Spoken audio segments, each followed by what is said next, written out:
Chad, I think we're living in a world where there are too many different types of candy. Okay? I feel like when I was a kid, there were like 5 types of candy. There was like chocolate, Skittles, licorice, Werther's Original, and Fuzzy Peaches, and that's all you needed. That's really all anyone could ever need. Now I was like at the grocery store the other day. I was just glancing through the candy aisle, and there's like you got nerds, just like the original classic nerds. Then you got like big nerds. Then you've got gummy nerds. Then you've got sour gummy nerds. Then you've got big sour gummy nerds. Then you've got like medium-sized sour gummy. It's like there's too many. There's too many varietals of each different type of candy. It doesn't make any sense anymore. Argon Sweet Tooth Matrix is saying this. Look, I have a sweet tooth, and I'm open to new varietals of candy if there's a niche in the candy market to fill. I just feel like it's oversaturated at this point. Museum Grackeries, thank you for the 99-cent super sticker, by the way. Looking like a diamond in the rough.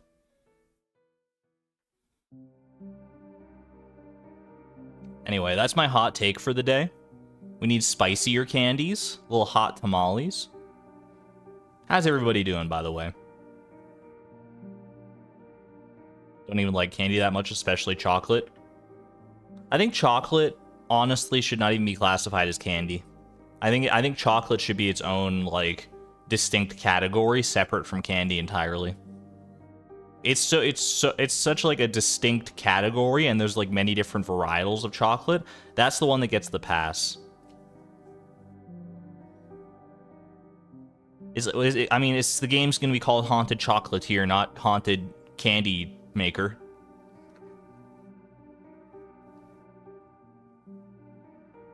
Anyway, I digress. I digress because I could go on for who knows how long on a tangent like this. Very excited to get into the stream today, though. Very excited. We got some fun times ahead of us. We are like halfway, or at least partway through the Befriending of Leia. The Befriending of Leia, a Stardew story. I'm excited to see where it goes from there. But before we get into the randomizer and all that jazz, well, actually, first I should pin the goal here, exclamation point goal. See if Nightbot is awake yet. Goal 241. We have done 240 goals. How is this even possible? Checks playtime. Oh yeah.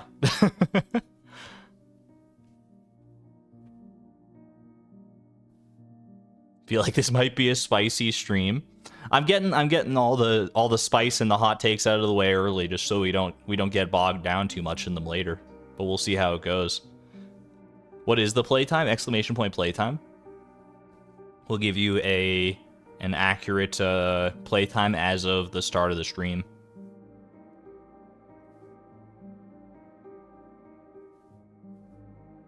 All right.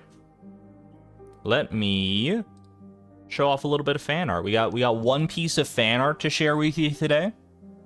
A lovely little piece from Jules. Jules, a community member here. Check this out. Boom. Look at this. Have you ever seen a more perfect triad of farmers in one place?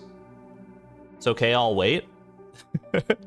So good. I love this art style, by the way. This is something about this art style always always tickles me just the right way. It's very nice. I just like the clean sort of minimalistic style. When it's done well like this, it blends so nicely. It's so good. Very pretty. Love the representation for Beatrix, Flip, and Chloe all in one place. Perfect triad. Thank you to Jules for sharing this art. And thank you to all the fan artists who have shared art over the past couple of years. If you'd like to share your own !Discord. There's a link to the Discord in the description below the stream as well. Share the fan art in the fan art channel there. Let us know how you want to be credited, if you want to be credited. And all that good stuff. Appreciate it. I appreciate it every single time. I'm still just amazed at how much art has even come through. Like, I never thought I'd see like any art for my stuff, so seeing as much as has come through is just amazing. Alright, hold on, let me resize this. By the way, I noticed they changed, they threw in a sneaky like shadow change to my YouTube chat here. I don't know if you guys get this as well, but now at the top, when you can select like from like top chat and live chat, there's now a third option for fan funding, where I can see exclusively super chats, super stickers, channel memberships, etc. So from now on, I'm only going to be using that setting, so that if anyone wants to have their message read, they have to pay me. I'm joking. But it does make it useful that if there's like a lot of them all at once, I can like use that to like go back and make sure I get everybody. Paid chatters only.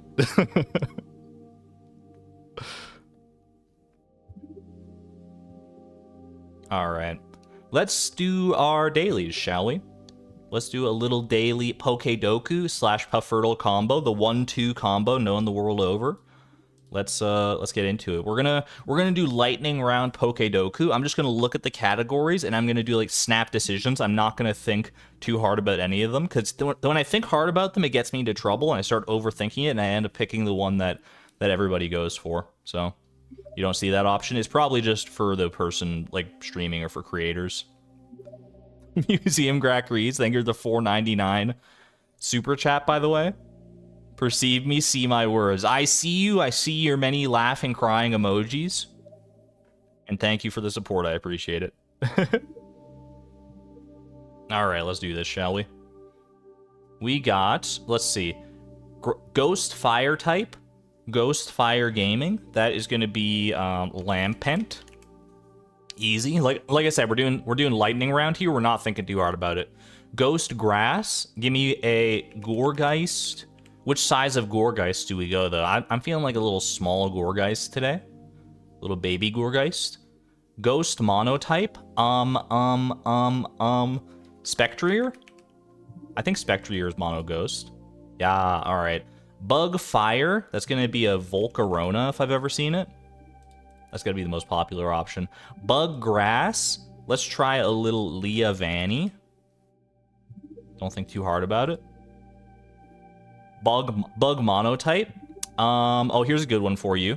Caterpie, Cowboy Hat Caterpie. That's exactly what I was thinking of. All right. Starter Fire type. What's the least commonly picked starter Fire type? It's going to be Score Bunny. Grass Starter is going to be Chikorita. So 16.2% is high. Monotype Starter, that's like all of them. I'll give you a little Quaxley on this one, just to complete the starter triad. Quaxley, there we go. Nailed it. Cowboy Grass Starter, it really is a starter to your stream. You're so right. Streak of 4, not bad. Most common bug monotype was Caterpie, but they weren't going for Cowboy Hat Caterpie, I'll tell you that. I don't even know what this is from, but I saw it the other day in the Pokedoku like rankings, and I was like, I gotta use that at some point. Red Lore. Did I get any of the least common ones? Probably not. No Love for Sprigatito has got two of the least common starter options down there. Poor Sprigatito, pour one out. Not bad, though. I'll take it. Most unique 56. I got 124. That's like... I was going to say this exactly half, but it's not. Or exactly double. Torchic. Was Torchic the least common? 7.9%. Least popular fire starter is Torchic. Confirmed. You hate to see it.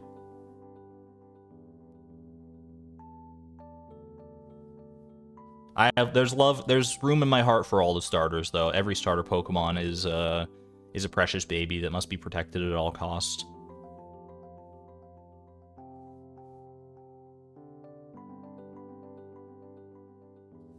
least common grass starters there are crazy too. Sprigatito is very cute. Sprigatito is absolutely probably my favorite of the Gen 9 starters. All right, but what's my favorite fish, you may ask? Just ask me to pick my favorite child. Ollie, is that you? That was a strong start for sure. A strong start, but you've mellowed out in your old age, Ollie. I don't know if this is Ollie or not. It could be. It could be just a mellow octopus. It didn't feel specifically that... Like, the very beginning was octopus-like for sure, but then it kind of tapered off. We'll start there, at least. Okay, it's not Ollie. Not available in... It's not an oceanic fish at all, actually. Season is partially correct. Time is partially correct. Weather is all the way there. Could this be a legendary fish of some capacity? A legendary fish, maybe a mines fish of some type. Like this could be a lava eel. I'll throw a lava eel into the ring. There you go, lava eel. A very iconic fish around these parts. That's for sure. It's a difficult flounder. Everything has become flounder. Two-step lava eel. I'm getting pretty good at this. I'm still not getting many of them in one there, but getting in 2 or 3 is still respectable, I think. Yo, we've played 99 Puffurtles so far. Puffurtle 100 tomorrow. Get hype. All right, let me load into the valley here momentarily. First, wait, let me make sure my mods are all lined up. I think I set them up. Yeah, okay, we got the mods set up here. Chat, I made a mod. I made an actual functional living, breathing mod in my spare time, and it was like easy? Question mark. It's not a mod that I'm gonna share with anybody just yet, because you know I'm still very much learning things. But I have spare time every now and then, not often. It's probably time I should have been spending on other things, to be honest with you. But C# is not easy. That's the thing. It's not a mod that uses C#. It's only a JSON like content patcher mod, but it still counts. So I haven't delved into the world of C# yet. Fractured farm down here. What does the mod do? It fixes an egregious error that was present in Stardew Valley, where Haley in winter will sometimes ask you for, or she'll sometimes be like, I wish someone would bring me a peppermint coffee. And no such thing exists in the game. Now it does. Now it does. We got peppermint coffee. And I implemented the peppermint coffee. I implemented the peppermint itself to make the coffee. It was a fun time. It was a fun little adventure, for sure.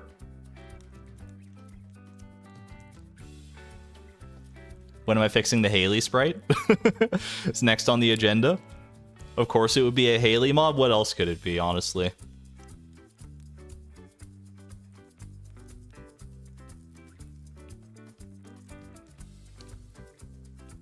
Sounds very on brand for her to be asking for something that does not actually exist. And is it a loved gift for Haley? It is a loved gift for Haley. Does it have a buff? I gave it, because it doesn't really matter, I gave it a buff of +1 speed and +1 luck, which is kind of like a crazy drink. But you know, it's a modded drink, so I can do what I want. Mostly it was just, you know, a practice to sort of get my toes wet and try lots of different things. I've become very familiar, or at least partially familiar, with some of the frameworks, the different frameworks you can use to make mods. It was a fun time for sure. It was a good learning experience. All right, where are we at with Leia right now? Just over 3 hearts. I've already given her 2 gifts this week, so we just gotta wait for next week. We're chilling. Use Haley for all your mods. Honestly, the hardest part for me was the hardest part of the mod was making the peppermint because I wanted the peppermint. I didn't want the peppermint to be a crop that you can grow. I wanted it to be a forageable that you can find. And that was, it turns out that was like a lot, it took a lot more for me to try and implement that than it would have if I just made it a crop you can grow, I think.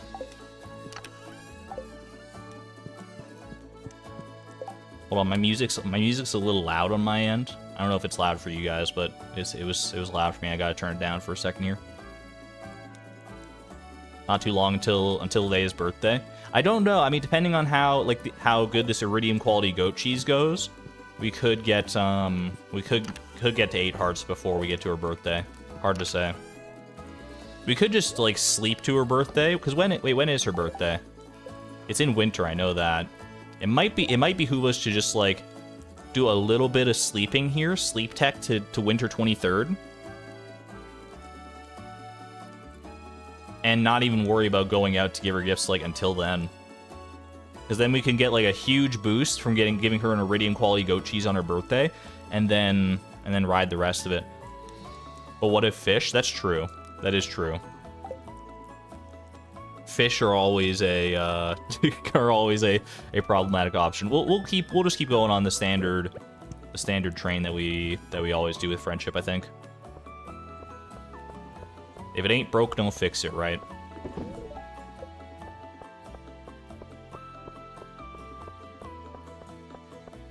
Dr. Roxas, welcome on in.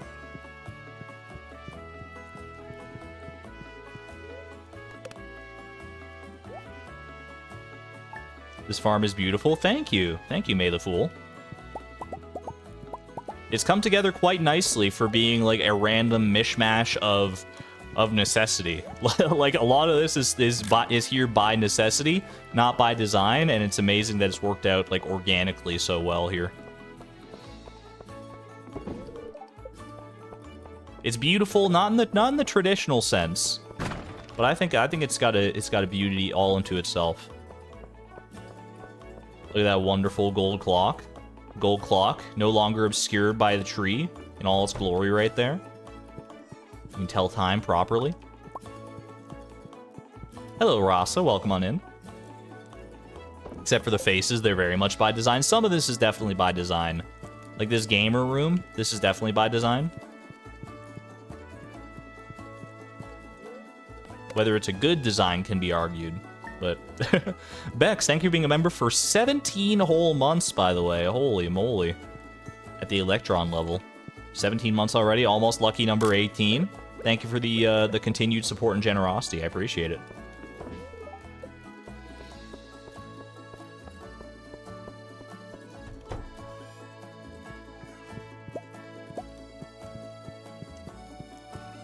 I was gonna say something else, but I forget now. Oh yeah, I was with the mod that I made.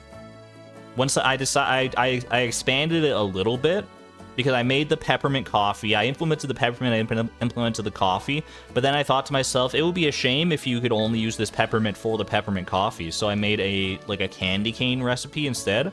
I think I've caught like the modding bug now. I don't know what like mods. Well, actually, I mean that's not true. I do have some ideas for mods that I want to make. Like I didn't start picking up modding on a whim here. I do have a sort of grand design in mind, but that's something I gotta work towards here.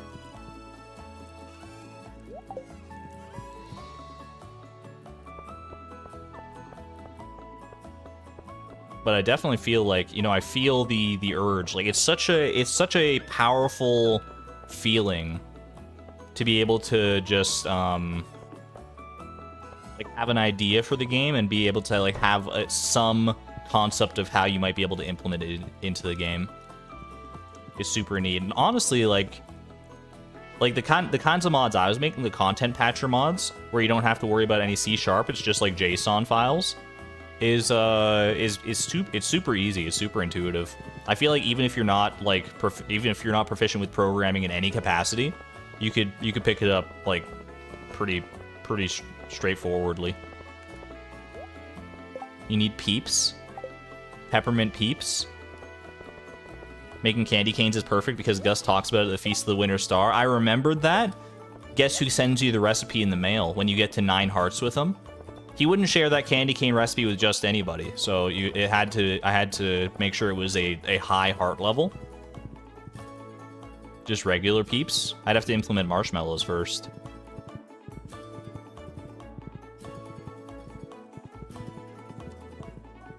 And so it begins? What are you saying? What are you saying, Holliswood? Leia likes the winter movies, by the way, right? I know we haven't been taking her to movies this season because it's not a movie she likes, but I believe she likes... Oh, this doesn't open until like 10 a.m., doesn't it? Do a little trash run, maybe. Scorpion carb? Could have been a cactus fruit. Missed our chance. The Argon modding era. Once I start actually putting in the work to learn more C# and stuff, just you wait. Just you wait. Gus is great. You'll hear no qualms from me about that. Oh, I should go let the Junimos harvest, right?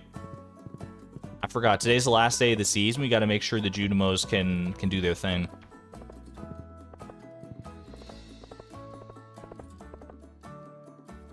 I hope you feel better, Benny.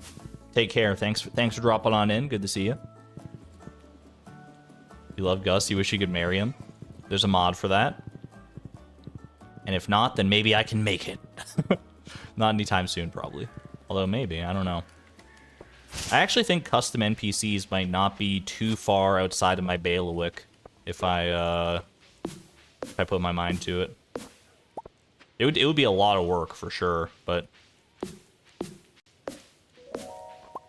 I think Shawnee Dude did a video where he made a custom NPC. It's pretty hype. No giant pumpkins, unfortunately. We were destined to only have giant cauliflowers, it turns out. That's alright. Average size pumpkins are underrated. There's a mod for every villager. I believe that.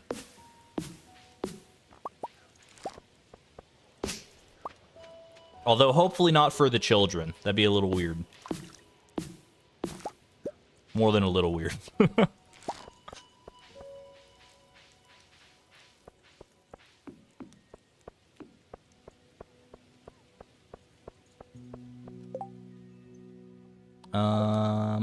We only have 3 spots where giant crops could form.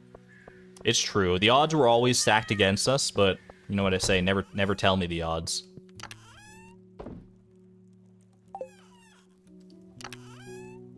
A mob where the children grow up would be cool, though. That would be cool. I think that would be probably reasonably difficult to implement, but definitely not impossible. Many things are possible with mods. Just about anything you can imagine, I think. I don't know where I put Iota. Is Iota down here somewhere? Did I leave Iota down by the crop fields? I'm telling you, this horse flute cannot come into my life sooner.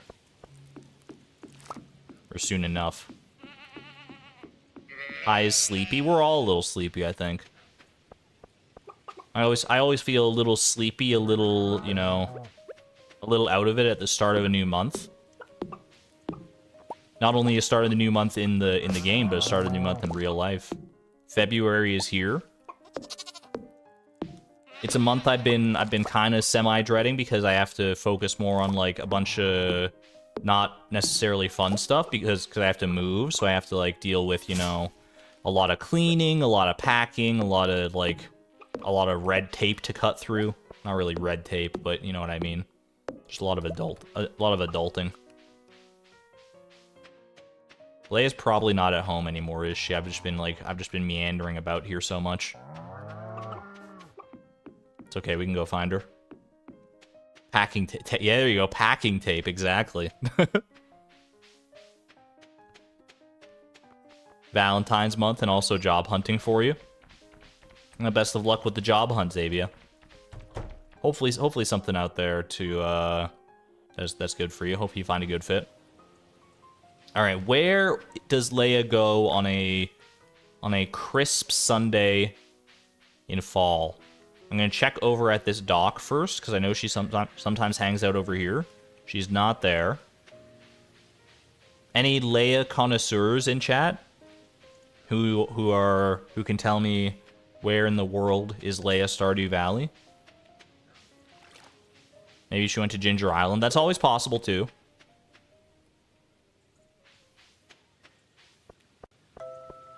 We can definitely check the island. She does sometimes go to the general store.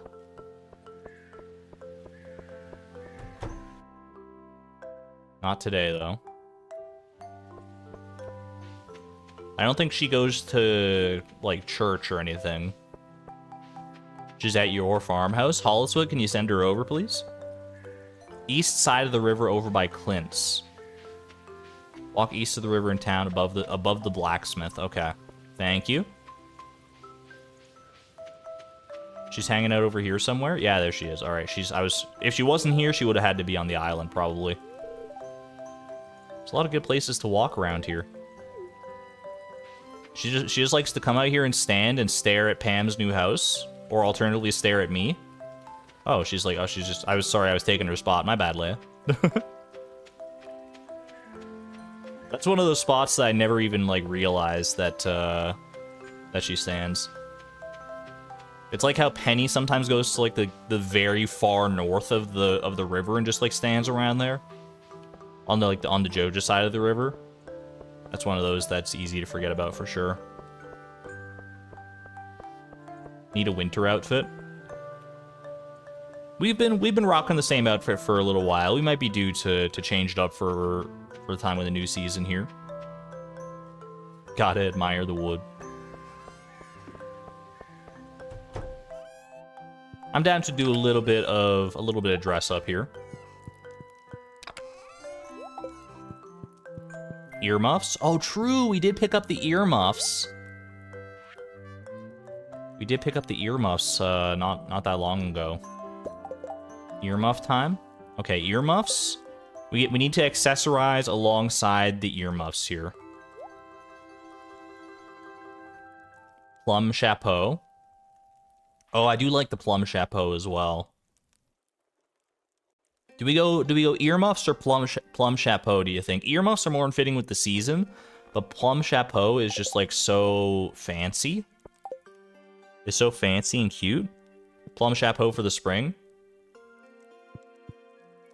That's true. I mean, we could wait on the plum chapeau. Whoops, I didn't mean to put the earmuffs away. I mean, actually, okay, we'll go earmuffs. It makes sense with the winter here. Okay. Let's find a good shirt.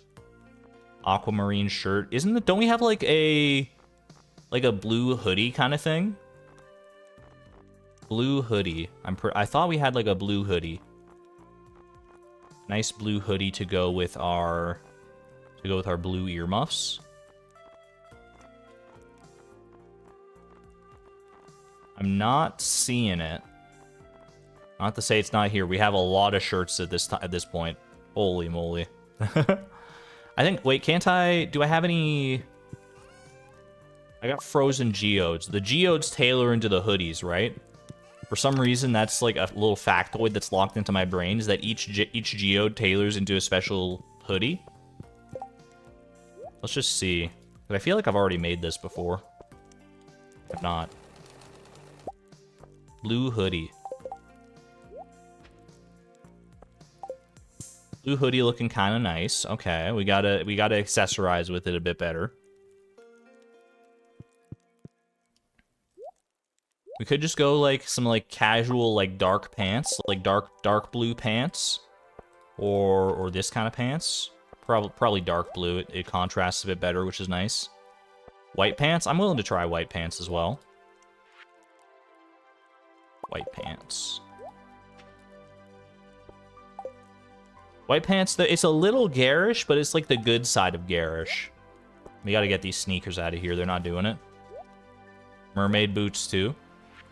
I was thinking either... Yeah, mermaid boots could be good. What's the other one I was thinking of? Tundra boots might not be a bad option either.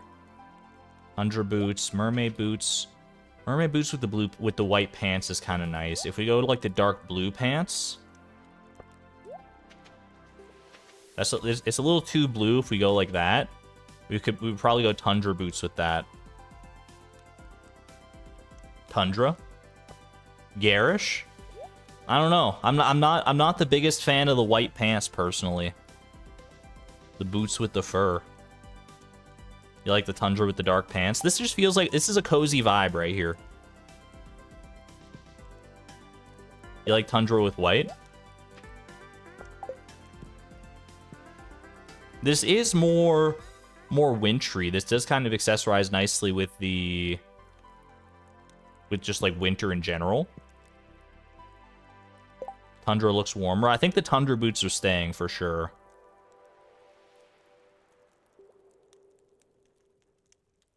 Is fashion the end game for this game too?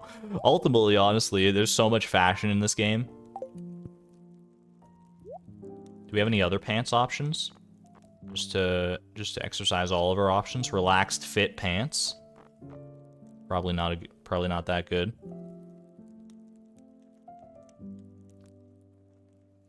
Thought the white matched the strings more, and the hoodie is a lighter blue. Well, I like how the lighter blue contrasts with the darker blue of these pants. This feels a little too homogenous to me. We got white. I think this is the only thing we're trying to decide on, is whether we go white pants or like navy pants.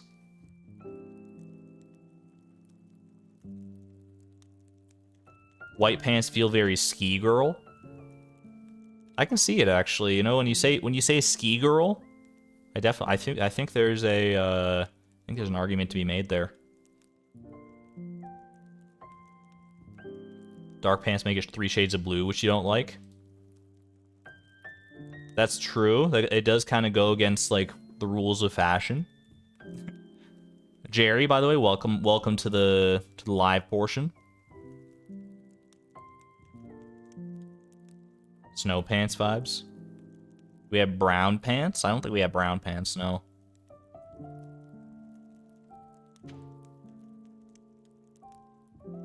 To thine own heart be true. I'm willing to go with the white pants. I think the white pants, I think it's growing on me a little bit here. White with mermaid boots. No, I think Tundra boots are still a better fit there. We're gonna go white. Branch out a little bit. All right. We got the white pants. We got the earmuffs. We're dolled up, ready for winter here. Dolled up's probably not the right term there. Can you say that anymore? All right. Ready by time. You totally rock that outfit. It's just a nice cozy outfit for winter. Winter's the time to get cozy for sure. You want to be fashionable if you can, but fashion can take a back seat to comfort a lot of the time in winter. We wear dark pants way too often. Hey, you know, everyone's got a type, myself included. My type is dark pants, I guess. At least when it comes to pants type. Okay. I didn't even pay attention to see if the Junimos harvested all the pumpkins. I have to imagine they did. We were out until we went until like 5 p.m. Yeah, okay, we're good. We're good. Giant cauliflower.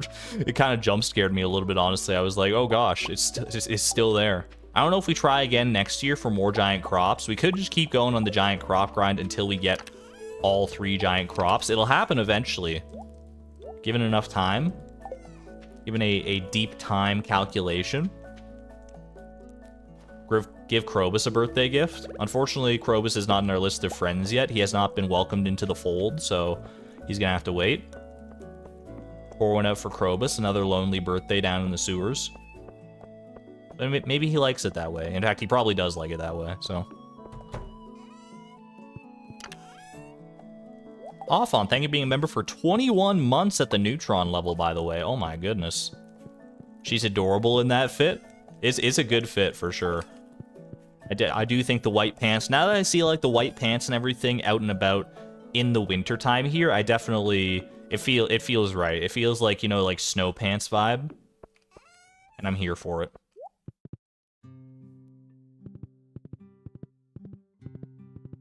All right. Let's see what movie is playing. I'm pretty sure we divined that that Leia would like this movie. but I don't remember which one it was specifically. Is it Cold Star Ranch, or is it... No, it's not Cold Star Ranch. It is Zuzu City Express.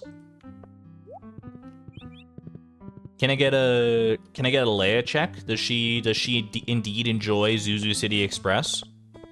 I don't think it's one of her favorite movies, but I do think it's a liked movie at the very least. I have a craving for red mullet. This isn't a blog, Elliot. This is where you ask people for things. This is where you ask for important chores, not just like your ramblings. Come on, man. It's a liked movie? Alright. I'll take it. Liked movie is good enough in my book.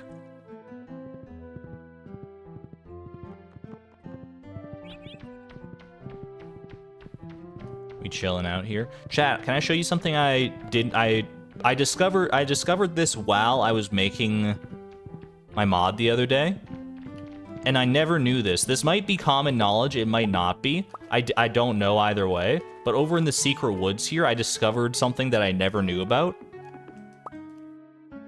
Did you know that there's a path here that you can go down this way? I never knew. I always thought you had to like wrap around and go down through here to get in here. I never knew that path existed. It breaks my brain. How do I get out? Wait, how do I get out? I'm trapped forever, it turns out. Okay, there we go. You knew this? You thought everyone knew that? I never knew that. 2,000 hours and I never discovered that path in my life. I discovered that because that little area down there, that's the area I wanted my peppermint to spawn as forage. Exclusively in that one little area. I wanted peppermint to be like a rare forage. You're with me on this one? You had no idea? It just doesn't look like a path to me. I never even tried. Love the way everything looks when it's covered in fresh snow.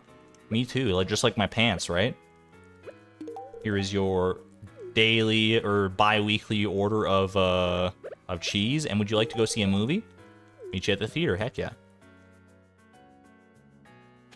What have I been doing for 2,000 hours? I haven't been spending 2,000 hours in the secret woods, I'll tell you that. Leia loves panzanella salad and Stardrop sorbet. Thank you. Appreciate that, Sarah. You would think you'd have noticed that. I mean, it just goes to show there's lots of, you know, little weird things. There's probably things that I know that I think are common knowledge that most people would be like, what? Like the fact that you can refill your watering can at the kitchen sink. That one gets people from time to time. Not sure what I expect with this movie, but I'm going to keep an open mind. We appreciate that. Kind of a packed theater today, huh? All right. What do we got here? Kale smoothie. You could definitely trick me into thinking that that a kale smoothie could be one of Leia's favorites. But we go panzanella salad here. Joja corn and Joja cola. To what do I owe the pleasure? Yeah, in the kitchen sink. When you upgrade your house, you can refill your watering can at the kitchen sink. Amazingly enough.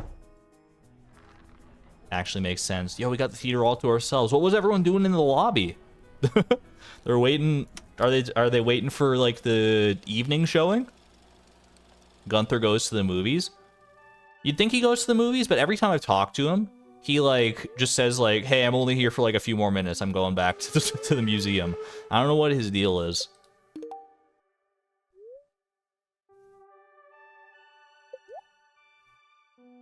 They should add a dark shrine of combustion at the witch's hut that lets you destroy the community center / Joja warehouse and let you do it again. That could be like a new game plus, a new game plus where you like, you know, you go back in time, you do a little wibbly wobbly timey wimey thing, and you have to redo the community center or Joja, but it's like harder this time.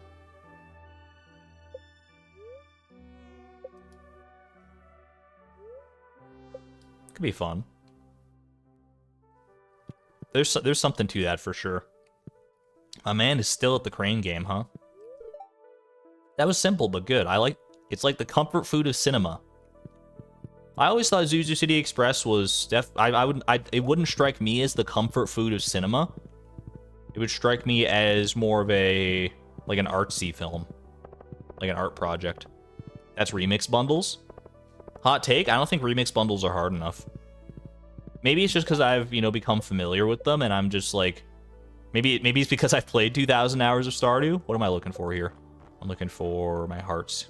You're at 5 hearts with Leia. Alright, I need a heart event check. Can I access Leia's 4 heart event right now?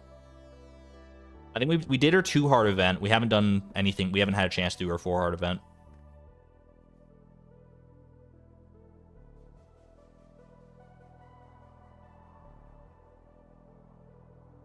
Four heart in her house. Enter Leia's cottage when she's there. I don't think she's there right now. Okay, so we just have we'll wait until next week then, because we're gonna be going out to give her gifts anyway. Thank you though, appreciate it. What year is this? Exclamation point year. I believe it's 28. I want to say 28. So they all start to blend together at a certain point. 27. We're closing in on 28.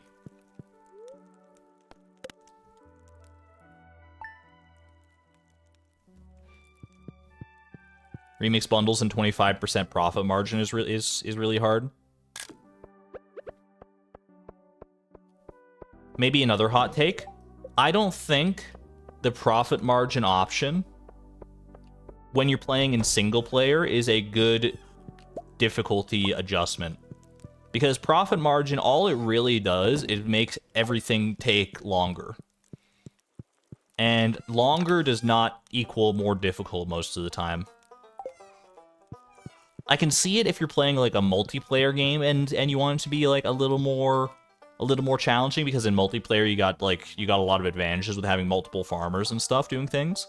So I could see it that way, but as a single player experience, I don't feel like it would be a good thing. Like a Harvest Moon game. Harvest Moon is Harvest Moon. Does it ascribe to the philosophy of longer equals harder? Jason, hello, hello. I'm doing quite well. How are you?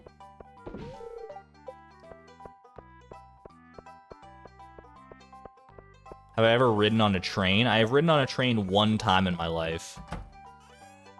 It was when I was probably like 7 or 8 years old. I don't remember why we were riding the train. It was out in Ontario. I think we were riding somewhere to like visit family. And I just remember being in like a train cart with a glass top, like they had like a skylight in it. And it was like a double-decker train cart, and I just remember sitting at the table with my coloring book and just vibing out. It's a good cozy memory for sure. Where do coconuts go? They go in here. Perfect, perfect. I sleep. Canada doesn't have a lot of trains. We've got like, I don't know how many like, I don't know. I honestly don't know how many like passenger trains there are. Like there's like the one big railway, the Canadian like Pacific Railway, I think it is. I think that's what the official name is. That goes like across the entire country, but that's mostly used for like cargo and shipments and stuff. There is definitely a train that like a passenger train that goes along that route though, I'm pretty sure.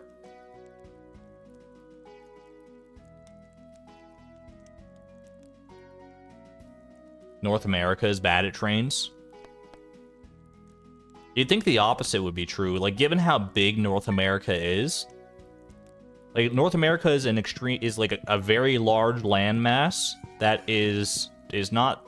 It would not be that hard to make a pretty like vast, intricate network of trains connecting the entire thing, right? You'd think we'd have that on lock.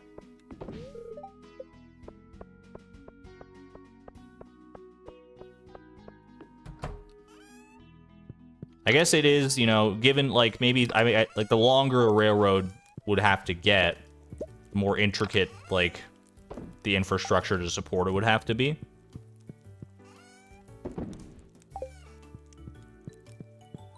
So maybe we just haven't bothered trying. Like, why mess around with, like, the... like, land features and stuff? And trying to, like, build railroads around all, like, the different mountains and forests and things when you can just, like, fly over all of them, I guess? I don't know, maybe that's the rationale? I guess I could see that. There's a big network of freight rail. The U.S. is the only country where freight trains get right away over passenger trains. That's interesting. It's interesting. I mean, trains are a great way to transport, like, freight and cargo and stuff. No doubt about that.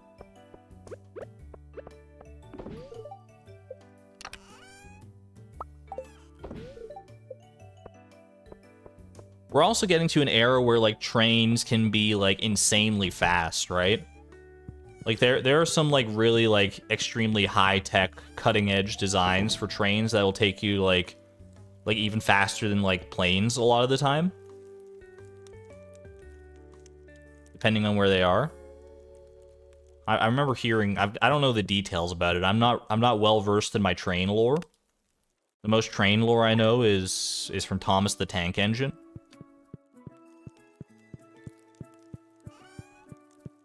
Chat, did they change Thomas the Tank Engine's name? I've always known him as Thomas the Tank Engine, but I swear someone else, like, I heard him referred to as, like, just, like, Thomas the Train. Or something, like, blasé like that, and I was like, huh? Is this Thomas the Train now? Maybe it's just my nostalgia bias coming in, but Thomas the Tank Engine rolls off the tongue so much better than Thomas the Dang Train. You remember it as Thomas the Train? What's a tank engine? It's a train, but it's the principle of the matter. All right, it's movie Monday, so we don't go to a movie with Leia yet. He's always been Thomas the Tank Engine to me. He's not a train, he's only the tank engine. I guess the tank engine is part of the train. Maybe I just missed out on some, like, Thomas lore where he became the whole train.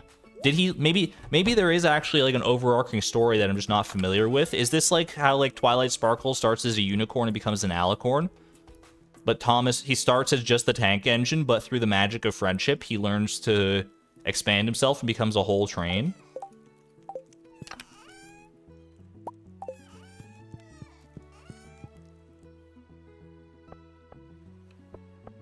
Reddit says tank engine is UK and train is US. The old UK-US gambit. And Canada's, like, stuck somewhere in the middle. A lot of the things we do the same as, like, UK when it comes to, like, spelling and culture and stuff, but there's also a sprinkling of US, probably just mostly due to proximity to the US.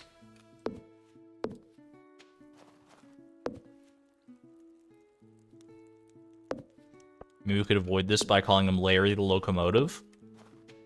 I'm a fan of Locomotive, but you can't just change his name like that. We'll just call him Thomas the Locomotive. And to heck with the alliteration.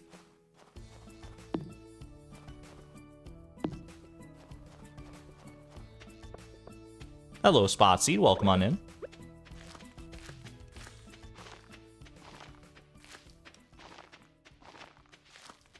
Thomas the Train sounds unofficial. It's just not enough syllables. I don't know what makes Tank Engine sound so much better. It's kind of like how b_boss.ogg sounds better than just about any other song you could fathom, but you can't pinpoint exactly why, right? Or is that just me? You can't pinpoint it exactly, you just know it to be true. It's just one of the immutable facts of the universe. That when b_boss.ogg starts playing, you start dancing. And you don't stop until the bees are done.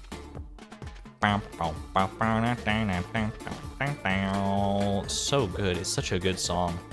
And with every listen, my hype for Haunted Chocolatier grows exponentially. I cannot wait. It's obviously going to be still a while yet.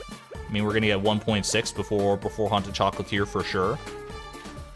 In fact, 1.6 might not even be that far off anymore, but...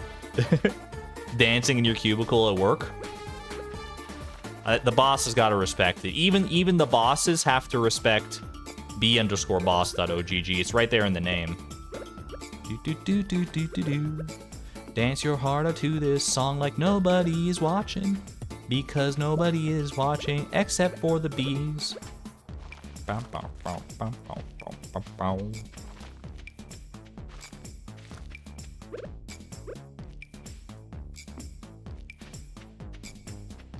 Hello, Monster Muckle. Welcome, welcome. Good to see you. Alright, I think Leia should still be at home. I don't think she leaves this early. Although she might leave at like 11, so hopefully we can catch her before she at least steps out the door here. Get our heart event real quick. She's not here! She must have gone to Ginger Island.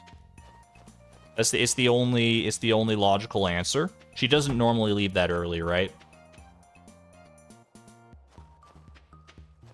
Is this series in a playlist? I believe there should be a link to the playlist in the description below the stream. Should be below every VOD. Close the resort. It's only good for the recipe. But my immersion, I like letting the villagers go out and visit the island from time to time. It does mess up my. How are you doing, by the way, Elliot? Really should scrub my floorboards today. Man, so it's preaching to me. I gotta scrub my floorboards too. Well, maybe not scrub, but I gotta clean.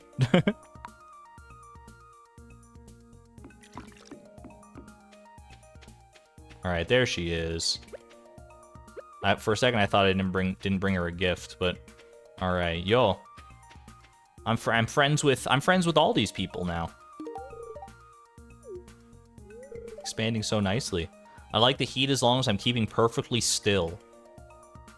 I've never heard of that in my life before. I like the heat as long as I'm keeping perfectly still. I'm like the exact opposite. I don't mind the heat as long as I can move around and get a breeze going around myself. Keep myself, like, a little bit cool. Like a still heat just sounds like torture, honestly.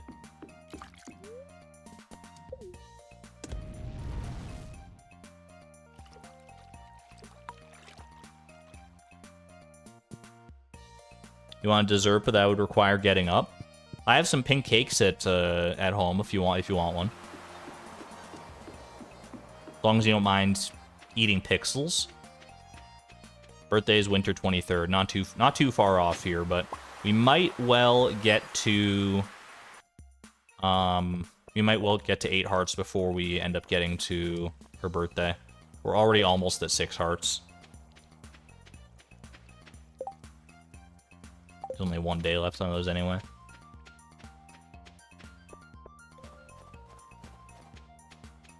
The airflow needs to come from something else.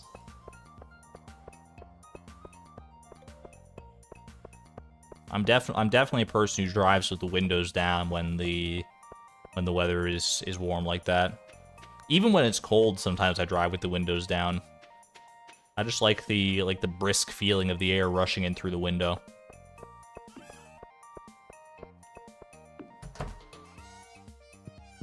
Chat, what's the physics of how... I wanted to see if this starfish would go in the bone mill, but I guess a starfish doesn't have bones.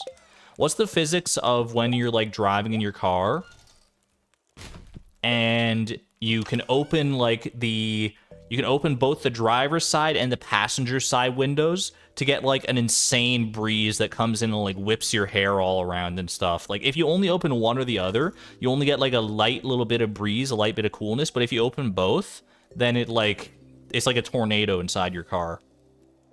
Why does that happen? Educate me.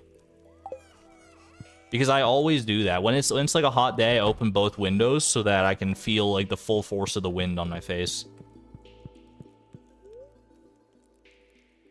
The Bernoulli principle.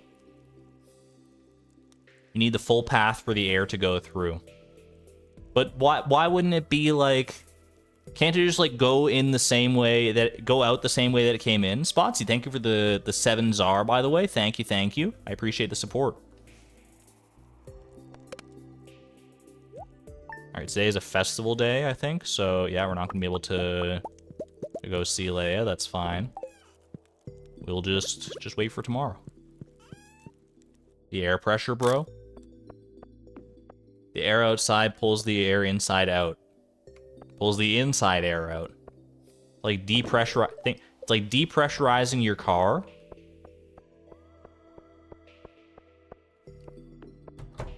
They should do that on planes. They should let you roll down your window on planes, because sometimes it gets really warm in the plane, and you don't always have like one of those like little personal fans. So like they charge an arm and a leg for those at the airport. Why don't they just let you open the window? Just let a nice little breeze roll in.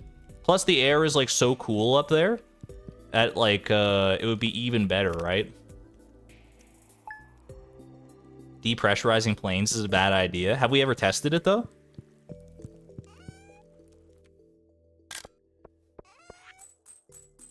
I mean, don't test it when, like, people are in there. That's a bad idea. Someone should try that someday. I think it could be a genius. That could be the next, like, pitch on, like, the Shark Tank, Dragon's Den. Airplane with openable windows. What could possibly go wrong?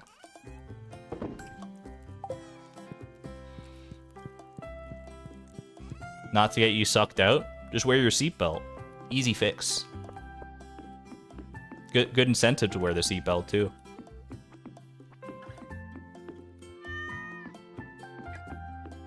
Didn't the plane just lose a door mid-flight? That sounds pretty bad. I'm not talking about opening doors mid-flight. That's crazy. You would never open a door mid-drive in your car, but the windows, yeah, absolutely. Sarah Yams, thank you for being a member for 6 months, by the way, at the Positron level. Holy moly. Thank you so much for the support. Just noticed the Dark Sword. You got yourself a new sword upgrade, the Dark Sword. Happy February to you as well. Thank you so much.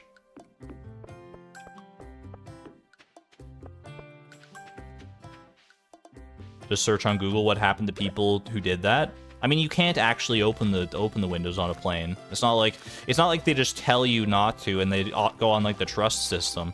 I'm pretty sure you just like physically cannot.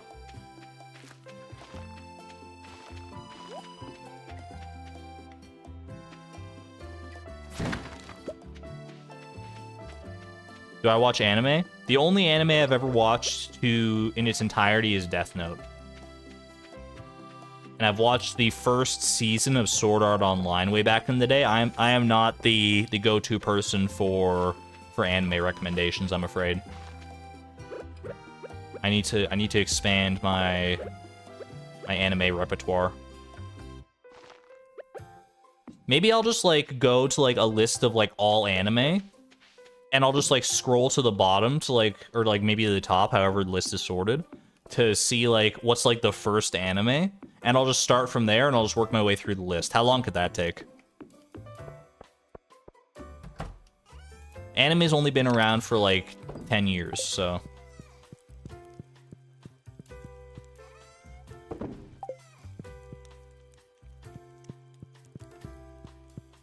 Be done in no time. Chat, what's the first anime?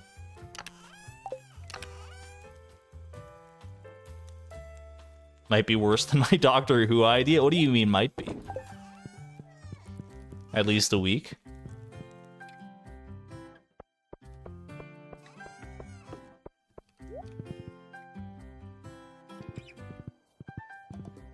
In my brain, I want to say that the first anime was called like Astro Boy or something like that. Is Astro Boy an anime, or is that just like a cartoon?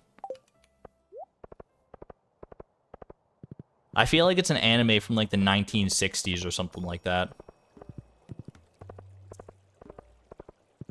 Seems like a question that would have a concrete answer. It's an anime?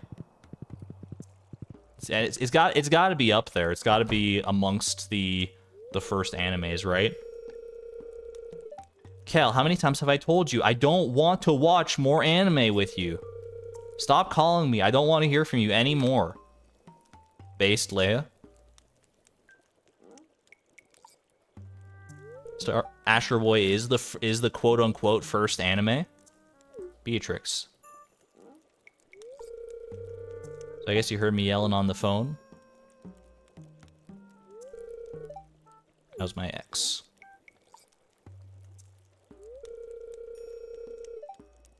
Guess I better tell you a little bit about it. Flashback. The screen goes all wavy. We go into a flashback sequence. We had an apartment together back in the city. Did odd jobs during the day and spent all night working on art projects. We barely made enough to scrape by. She was always nagging me to go back to school and study business or medicine, something with a lot of money in it. But it's not where your heart is. You gotta follow your heart. Guess the idea was to save up for a normal life, but you know, a house in the suburbs, kids, PTA meetings, that sort of thing. Wasn't ready for that kind of life, Beatrix. I had to leave, so I came here to pursue my dream of being an artist. Respected. And she should respect it as... You've been out here for 27 years. Like, I don't know why she's calling you out of the blue now. Was that selfish of you? No, and your ex sounds like an idiot. Probably not that one. Yeah, a little. Yeah, but it's natural to care about yourself first. I feel like this is the option I usually go with. I feel like bottom or top option are both fine, right?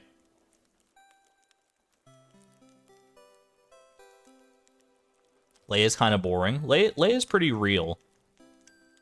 Leia's pretty grounded.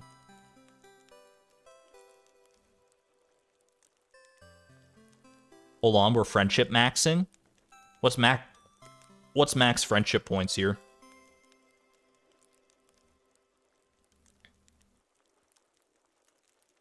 First option.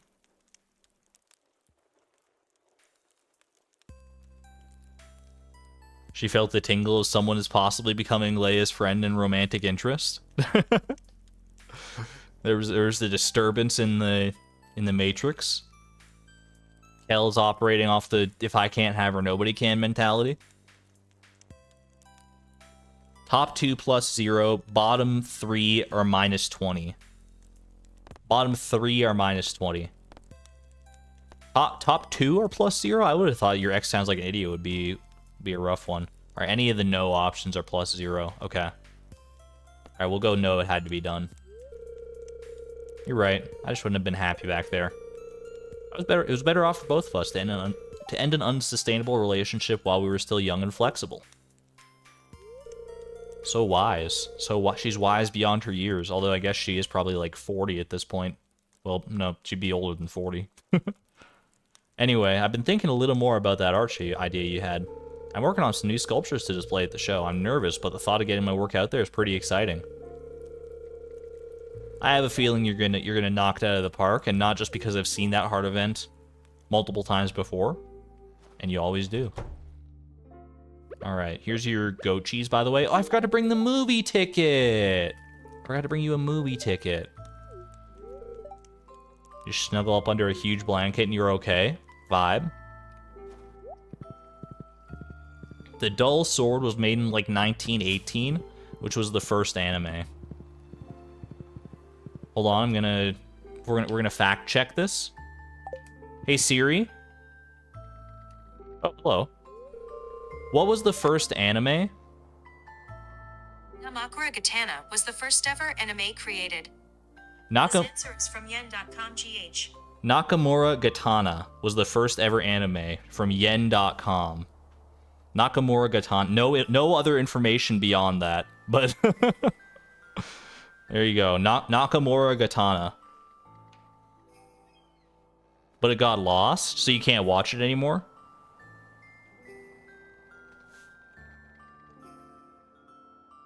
Tell her to finish the story, though. That's all Siri's gonna give us.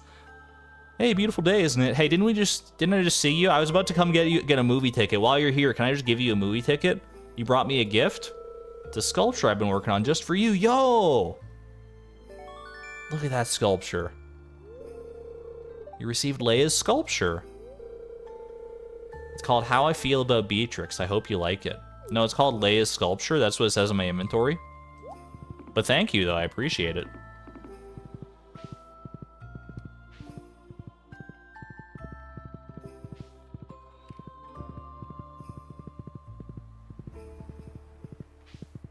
Anna, welcome on in.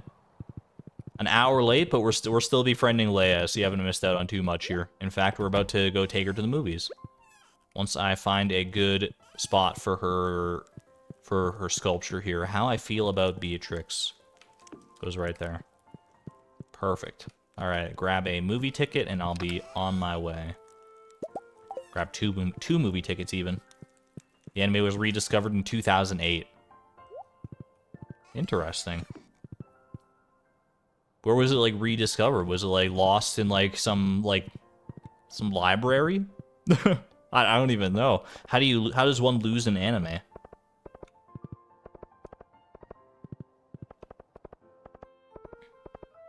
I guess it was like burned on a CD or a DVD or something, and you lose the DVD.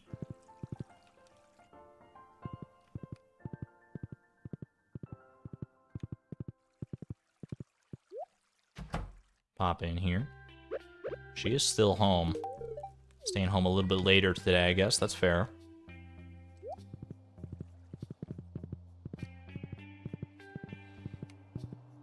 A lot of media from before it was possible to record live TV is lost. Even shows that were incredibly popular at the time. I guess that makes sense, yeah.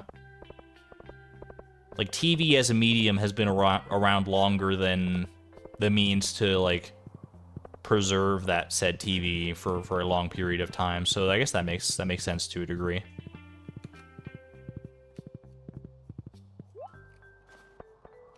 Now, if we expand our horizons to question instead not what's the first anime, but what's the first manga, that's got to go back, like, a very long time, I would imagine, because manga is, you don't need anything fancy for that. You just need, like pencil and paper. Some means to write. I just saw the movie, and relax, I'm not going to spoil it for you. Bro, I've seen this movie, like, 8 times. It's all good.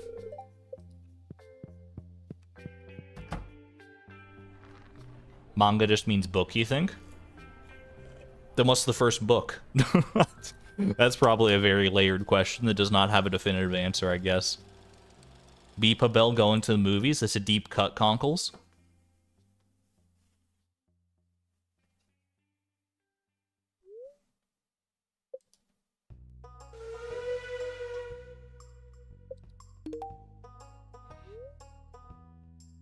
BBC used to record over tape programs to save tape in the early days. That was a pretty common practice in a lot of places. Like, how crazy is it that NASA had recordings of, like the first steps that people ever took on the moon? And they needed to record over record some test missions, and they were like, oh shoot, we're out of tape. Why don't we just record over this, like, moment of this historic moment that will never be recreated again? let's just delete the footage for that. Let's just get it out of here. We don't have a lot of that footage anymore, right? I think that's true. And if it is true, it makes me upset for sure. Like, you couldn't have just gone out and bought more tapes from, like, the dollar store or something like that? What the heck?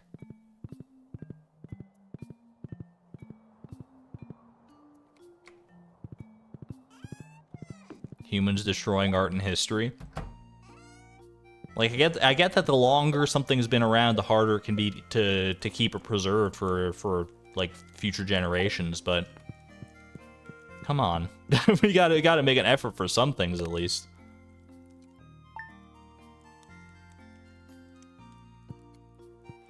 Which movie got completely deleted, but someone who was working from home had a backup? That does sound like something I've heard about Toy Story 2. Yeah. I don't know if it specifically was Toy Story 2, but I believe that it rings a bell for sure. Which is incredible, because Toy Story 2 is the best one, so I'm glad they got to save it. Is that a hot take, by the way? Chat, what's your favorite Toy Story movie? And it has to be 1, 2, 3, or 4. There's probably, like, weird, like, holiday spin-offs and stuff. Or, like, Shrek 3D, like, these weird little movies that technically exist, but no one's ever heard of before. Toy Story 2 has got to be, right? I think the power rankings, by the way, Fire Girl, thank you for the gifted membership. To Susan Edgecombe, thank you so much, I appreciate it. And Lesbian for 12 months of membership at the Electron level as well, thank you. The generosity is unparalleled. For me, I think the power rankings of Toy Story goes from like favorite to least favorite. I'm gonna go 2, 1, 3, 4. I think 2, 1, 3, 4 is it's almost like in order, but I think 2 and 1 you could probably interchange depending on the day. 3 is pretty good. I did like 3, but I feel like the nostalgia factor definitely plays in for that one. I didn't watch Toy Story 3 until like pretty recently. And then Toy Story 4 was just like very forgettable to me. It didn't feel like a Toy Story movie. Thank you, Mr. Lewis. Mr. Lewis. Justine, welcome, welcome. You watched 2 before 1?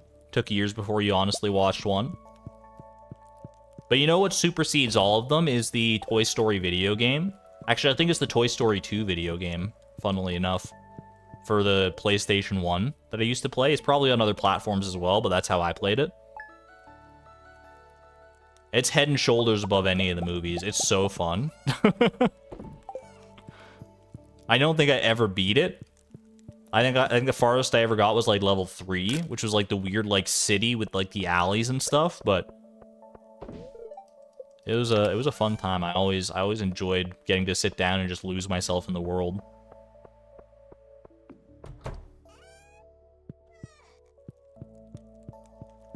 Yours was like a 2D platformer. The one I played it's like a 3D. It was a 3D action platformer, and you could like go around. You were playing as like Buzz Lightyear, and you were like running around like talking to people. I remember you would like talk to the car, and you would have races against the car, and like these in the various different worlds. Like the first world was like inside Andy's house, and you were running around. It was like kind of like a Banjo-Kazooie-esque thing, honestly. You were running around like collecting stuff and like doing things for people to get these different collectibles, like the big tokens, the pizza tokens.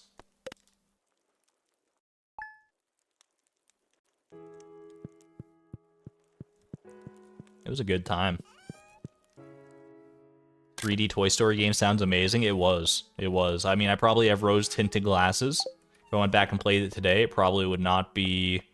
I don't know how well it's aged, but I imagine I would still enjoy it. Alright, we can go see Leia today.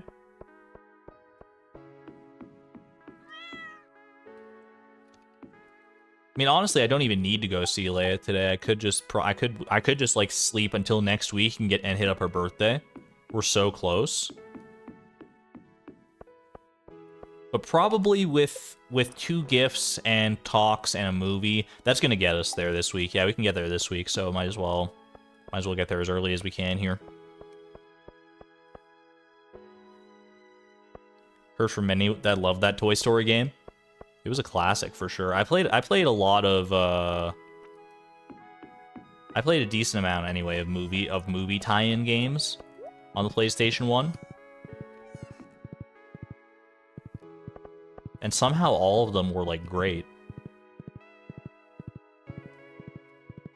At least they were to my small child brain. I think I've actually talked about this one before, but does anyone remember the E.T. game for the PlayStation 1? It was like an isometric perspective, and you're playing as E.T. running around all these different like little like alien landscapes. I don't remember what the objective of the game was. I remember it being very hard though, which, you know, you have to factor in the fact that I was probably like 6 years old when I played it. So I didn't have a great understanding what I was doing all the time, but it was a wild ride.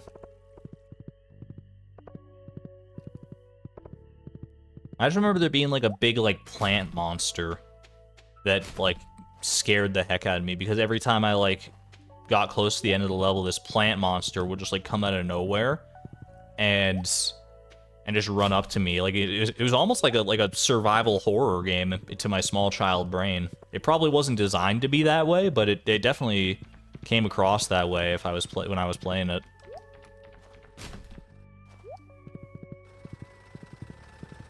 Didn't play a lot on PS1. But your and your sister's favorite PS2 game was the American Idol tie-in game. I think I missed out on the PS2. I never had a PS2.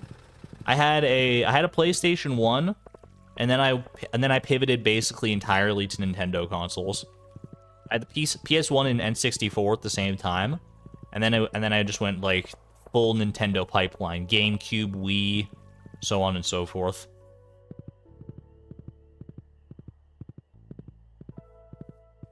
But I think the PS2, I hear so many people talk like and give like such amazing high praise to the PS2, like it's one of the greatest consoles of all time, which it very well could be. It could be that I missed the boat on that one. Do I ever take a whole day off?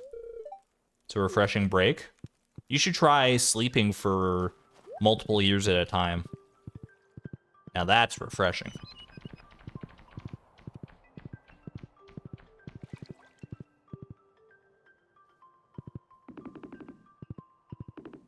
Remember the PS2 Disney Extreme Skating game? What the heck? Disney Extreme Skating. Did they see the success of Tony Hawk's Pro Skater games? And Disney was like, we need to cash in on that. So they gave Mickey Mouse a dang skateboard. But it was good? You're telling me it was good?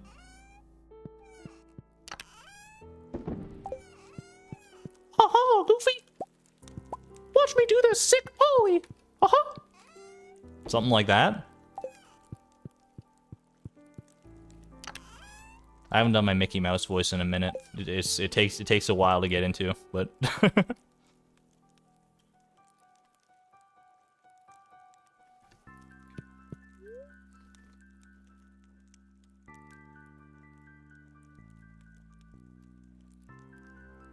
hello, Rebescapades. Welcome on in.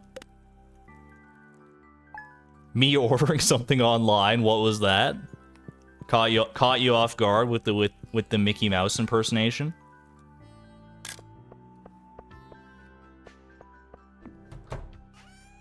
It's one of those impressions that I do to my that I do just like on my own sometimes. I'll just start talking like Mickey Mouse because I'm like no one's listening and I can do as like cringy of voice acting as I want. This goes away in here.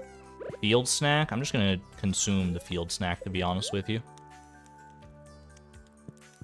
Beatrix very cute this winter. She's got such a good vibe. The snow pants really do tie it all together. I'm glad chat can't convince me of it. Respectable Mickey Mouse sounds like a band name.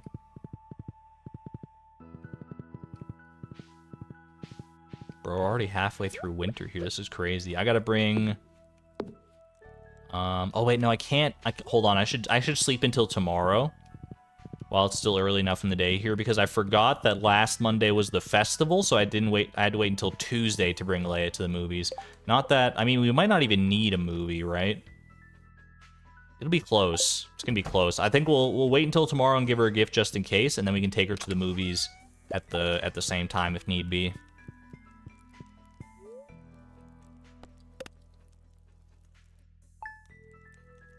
Any Mickey Mouse impression just reminds you of South Park?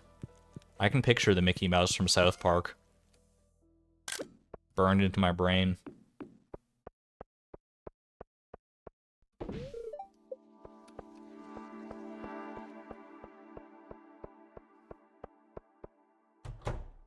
Just don't ask me to do a Donald Duck impression because nobody wants that, including me.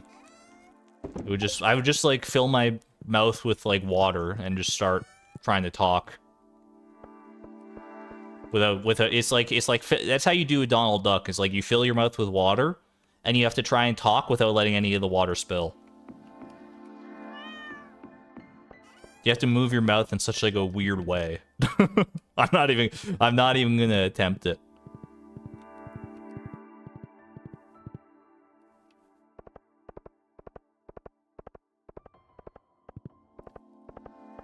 Just my normal voice makes you think of Goofy? Oh gosh. Thank you kindly for that. Oh, yuck. I think I could refine my Goofy. I could probably do like a bit of, if I worked on my Goofy voice, I could probably go full-time Goofy. Please stop. Wait, do people not like Goofy's voice? Goofy's voice is so good.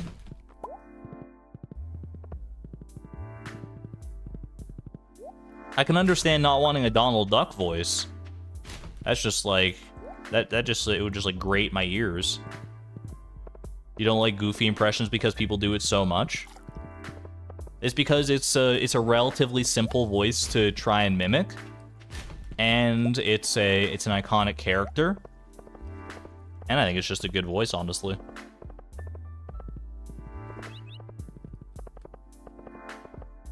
Deluxe Trash, thank you for being a member for 3 months at the Electron level. Thank you. Whole stream in Goofy's voice. See, you think you want that, but you don't. That's one of those jokes. If you try to do like a whole stream in like a fake voice, like an imitation voice, people at the start would be like, "Yo, he's doing the voice. That's so funny." And then like 5 minutes later, people would be like, "All right, I'm done with this." And then if you didn't stop doing the voice, people would just like leave.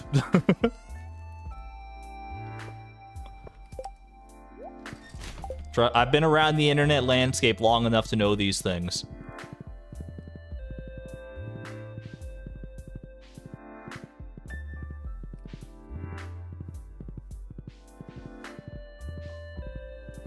No one can understand what Donald Duck says most of the time. The other day I saw it was recommended to me randomly, and I just clicked it because I had to see. It was like Let It Go from Frozen as covered by Donald Duck. And it was also animated as Donald Duck. Like they did a whole like rig of Donald Duck and they recreated the whole scene of the song. And it was for what it was, for being Donald Duck singing Let It Go in his Donald Duck voice. It was such a high effort production. It was incredible. 10 out of 10 would watch again. All right, we'll go to the movies. We're so close. We're right there.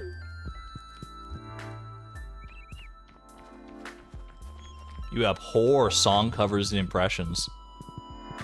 I could understand that. I find a certain meme enjoyment to them, but I can understand not liking them as well. Lightning, welcome on in. You're here just in time. Actually, we're pretty much after this movie. This should be 8 Hearts with Leia, and then we get to roll ourselves a new goal. I'm excited. Why does the lobby get more and more empty every time we come to this movie, by the way? I guess people have been there, done that. Not sure what to expect with this movie. We've seen it the past 2 weeks. Are they gonna play? Do you think they're gonna play the director's cut?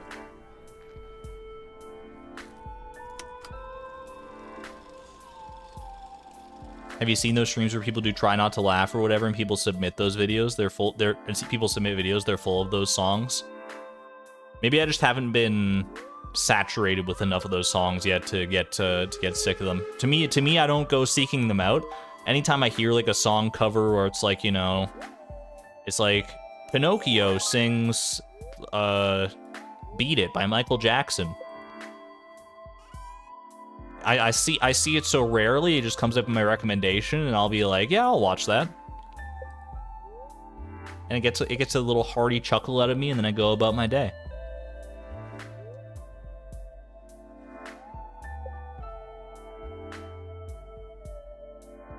Try not to laugh, try to raise my heart rate. I'm not a huge fan of try not to laugh challenges done in earnest. What I mean by that is that, like, I want to laugh. Laughing feels good. By the way, that's 8 Hearts with Leia, I'm pretty sure, right? Let's go! Leia has been successfully brought into the friendship fold. We got there. Yeah, but like I like to laugh. So like if I was gonna watch, sometimes I'll just like watch a try not to laugh video, and I'll just ignore the fact that it says like try not to laugh in the title, and I'll just laugh at it. I'll just be like, yo, funny video, let's go. I'll just start laughing, dude. It's just a fun time. Hit me with the try to stop me from laughing challenge. All right. Well, there's no need to go to bed or anything. We can just go ahead and jump right into our next goal, I suppose, right? Yeah, try not to laugh. Why would I want that? I like to laugh. Laughing is a great time.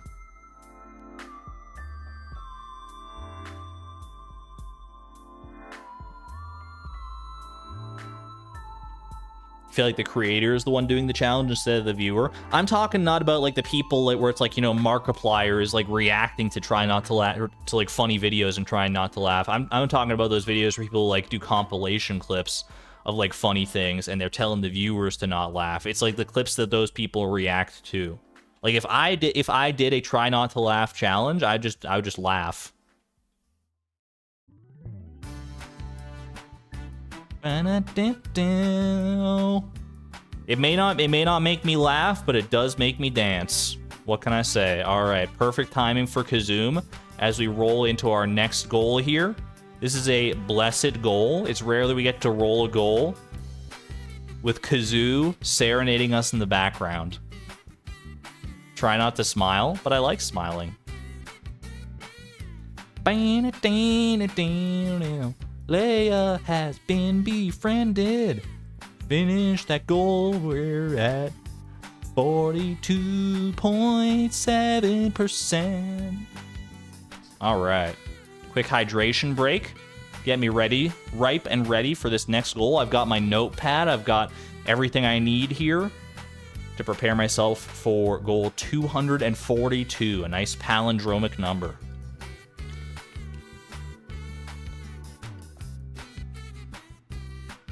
Let's see what Kazoom decides to bless us with today. Hit me with it. Bam! Befriend Pierre! Kazoom, you've betrayed me! That's it. Kazoom's going off the stream playlist. Nope. Nope. Sorry. Kazoom, I love you, but how could you do this to me? How dare you? How dare you? What is this, man? Befriend Pierre. Oh my gosh. Oh, no, no, no, no, no. Chat, can we skip this one? Can we skip this goal? Can we just, like, skip this one? I know it's, like, not in the rules at all, but, like, befriend Pierre? Really? Bo, skip. Please skip. It's alright. Maybe Kazoom was just here to try and soften the blow for us. Maybe I misread the situation. Kazoom was here to make us feel good despite the goal, not to bless our goal. Isn't his birthday in spring for an early boost? His birthday is at the end of spring, that's true. So we'll actually catch someone on their birthday for the first time in a long time. That should help. He also likes all movies, but he loves Wumbus. Noted. Thank you, Miss Palindrome. All right, well, let's get the show on the road, shall we? Back-to-back befriendings. There's a chance we get him at the Feast of the Winter Star coming up here as well. We haven't seen who our recipient is to be. So let's keep our fingers crossed on that one. No, we're not going to punish Kazoom. It's not Kazoom's fault. It was always bound to happen eventually. Yeah, are there any Pierre quests to do? That was going to be my next question. Does Pierre have anything that he asked of me here? Catch a squid, favorite fish stew, fresh fruit. That's Emily. Pierre's notice. Bring Pierre some sashimi. Okay, I can do that. We actually got sashimi in the mail not that long ago, right? Aquatic research. That's the only one it looks like. Okay. All right, easy enough. I'll go grab a fried calamari. Start us off on the right foot here, and I will grab a sashimi. And that'll at least make it so... I think that'll be like a full heart, right? A sashimi's probably like a full heart. So it'll start us with only 9 hearts to go. Get a nice new recipe as well. What recipe does Pierre send? Is fried calamari in there? No, that was... I was looking at the glazed yam. Fried calamari here, though. Blueberry tart. That is a good recipe.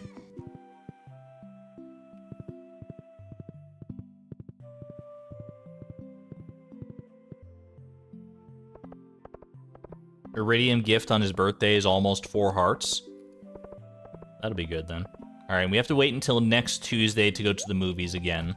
So we're gonna have to hold off on that. Seeds for sale? Yeah, but is your heart for sale? The worst pickup line of all time. Also, it's Pierre. It's about time. I was starting to get the shakes. I wanted this fish so bad. Munch. That's man. But he has been he's not lying though. It has been a long time. He's been waiting for this sashimi. Holy moly. Thanks, Beatrix. You're welcome, sir. Sometimes I get new items in stock. It's a lot of work to run a shop. Just take your fried calamari and I'll see you in a week's time. All right, Pierre. That's 1 1/4 hearts already. Decent start. Waiting 10 years for a plate of fish. He was waiting like 25 years for that plate of fish. I don't even know. In that time, he could have gone and befriended Linus himself and learned the recipe.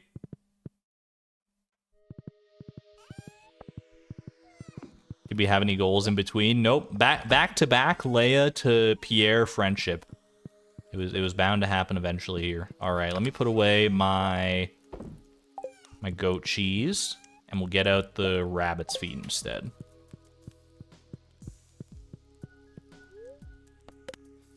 Okay.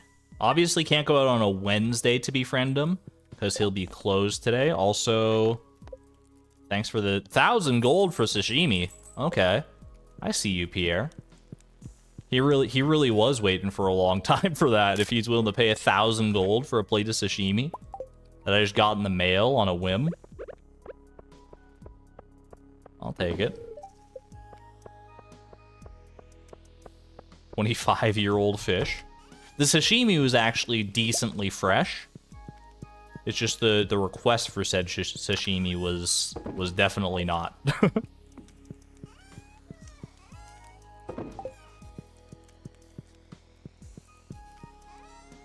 All right.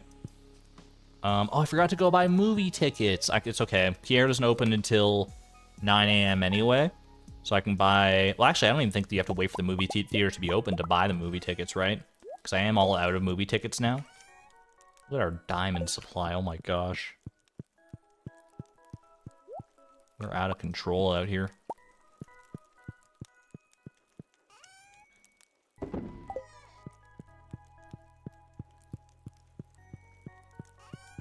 $1.6 wish list item.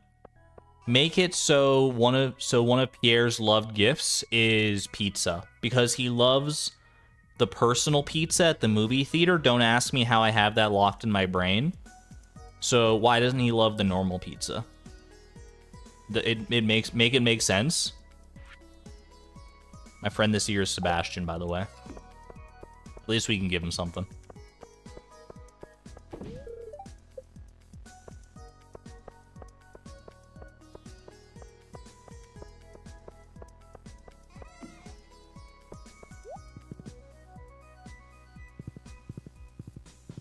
Doesn't want to have to share a regular size pizza. Maybe it's the movies that put him in the mood for pizza. It's pizza time every time. I don't know what the difference is of a personal pizza versus a normie pizza is, but I mean 25 movie tickets, please. Yeah, I'll drop $25,000 on movie tickets. It's my yearly budget.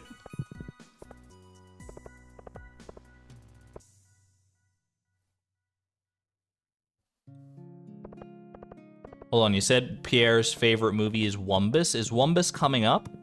Or is because Wumbus is springtime, right?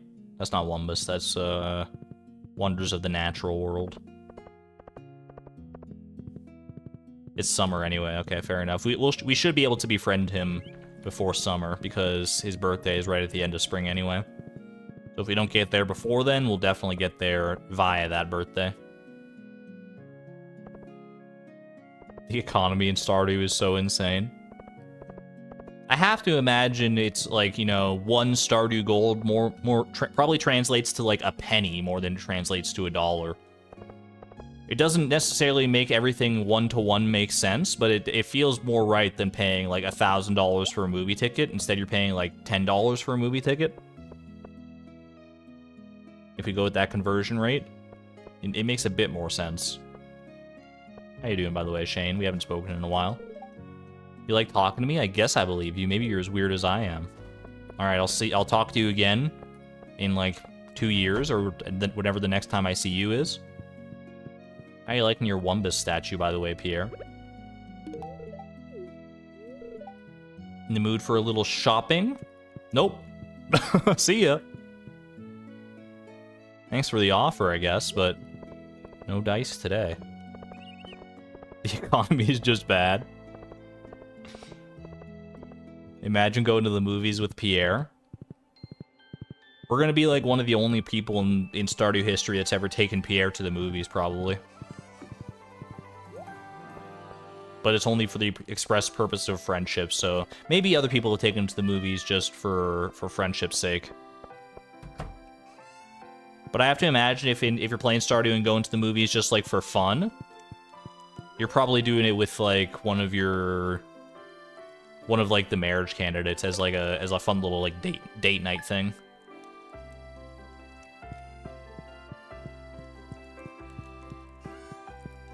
Unless maybe you're like, you know, looking to marry Abigail and you want to get on her dad's good side.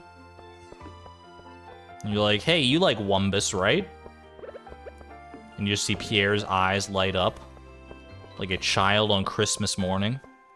Did you say Wumbus? I didn't realize he loved Wumbus either. I guess it's, you know, it's fitting that we put the Wumbus statue in his general store after all. No wonder he hasn't removed it. Love how the movie theater charges you even though you built it. It's like how you repair the boat to Ginger Island, or at least supply literally all of the materials for it, but you still have to pay 1,000 gold for a ticket. You have to spend 1,000 gold to buy a ticket from a ticket machine that you repaired. You supplied the battery packs for the ticket machine just so it could charge you money. It's a twisted world we live in.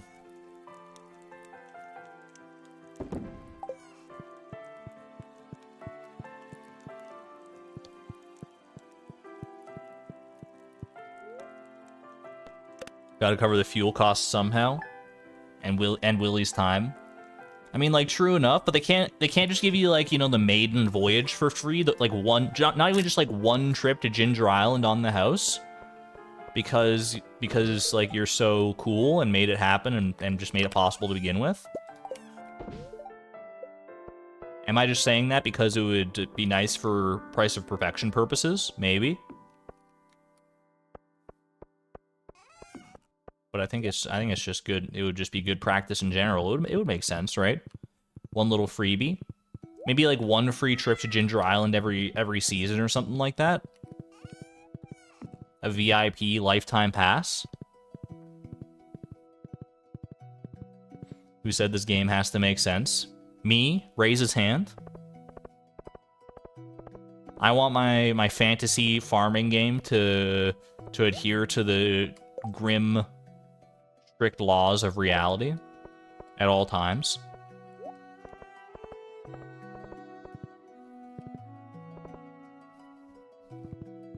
It's just capitalism.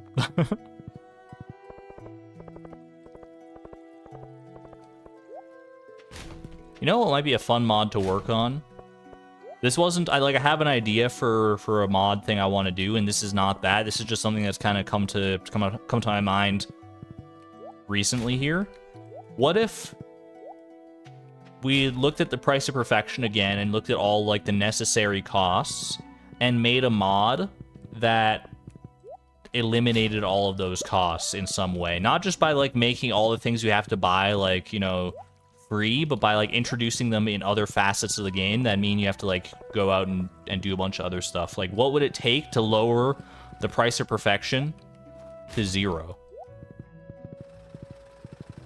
I think that could be an interesting mod if done right.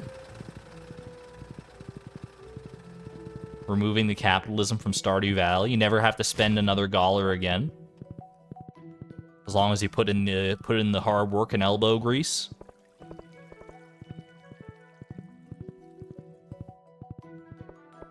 $999 prismatic shards for the golden clock. That sounds like a bargain, honestly. How much does a prismatic shard sell for? Instead of $10 million, you need 10 million gold bars. That's kind of what I was thinking. Like, what if instead of $10 million for the gold clock...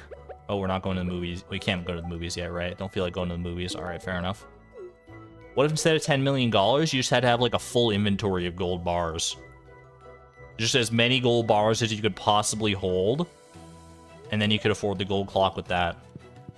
That'd be like, what, like... almost 36,000 gold bars.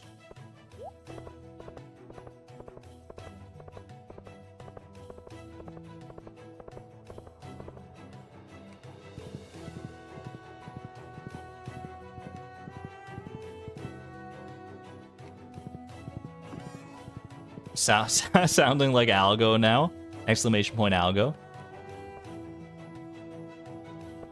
You need 5 stacks of prismatic shards to equal $1 million. So you need 50 stacks. You need 50,000 prismatic shards. Bargain. Is that right? I guess 50,000 times 2,000 for 10. Yeah, that's okay. Yeah, fair enough. I think the math checks out. Quick back of the napkin math. A 1 stack is 2 million. Wait, where did my math go wrong? No, yeah, okay, yeah, no, you're right. I don't know where my math went so wrong. Prismatic shard is worth $20. $2,000, it checks out. Sale price is 2K for one of them. It's all good. You want an Argon math emote now? We've got Argon smart. It's about as close as we're gonna get here.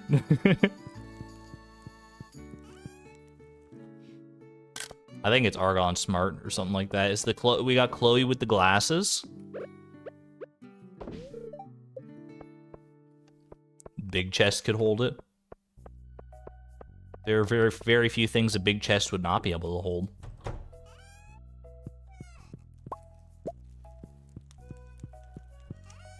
It's gonna be so much space. It's gonna be so nice. Alright, Tuesday is the day we go out. Tuesday is a movie day. Just another movie Tuesday.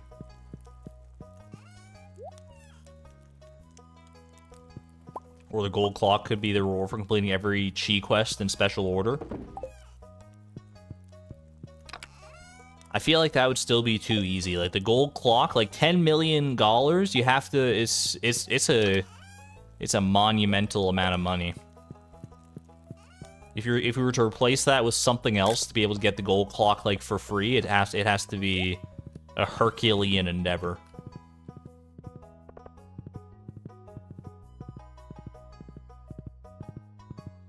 And completing all this like special orders and chi requests, it would be a lot. It would take a long time to do all of them, but I still feel like it would not be enough. Still can't believe the randomizer will likely take us over 100 episodes. It's gonna be, yeah. We're in this for a while. We're on episode 80 right now. Episode gosh darn 80, stream number 80 even.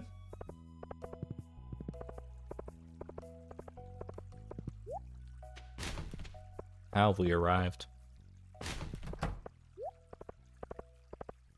Maybe the gold clock shouldn't cost 10 mil? Maybe it shouldn't, but fact is that it does. And unless you want to mod the game to make it cost 0, gold clock should cost 15 mil. Chaotic evil energy right there.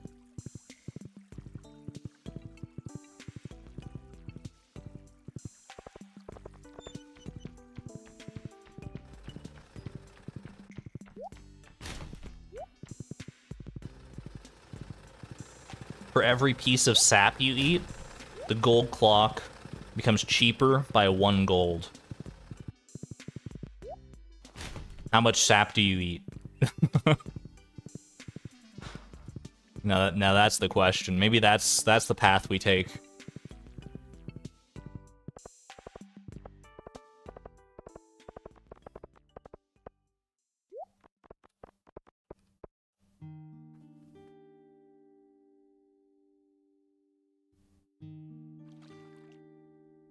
Sap is worth 2 gold. That's not even worth it. All right. Eating a sap reduces the cost of a gold clock by 2 gold. Now you could do, we'll do 5 gold. We can go 5 gold. That's a bargain. That's a deal right there. What a steal. It's my all-time favorite. Thank you. I hope so, because you're gonna have a lot of them by the end of this, pal. Sometimes you have new items in stock. Pierre, you haven't had new items in stock in 25 years. At least. Let's go to the movies, buddy. Hey, that's a great idea. It'll be nice to get out from behind the counter. I'll meet you there. Wholesome response. I love it.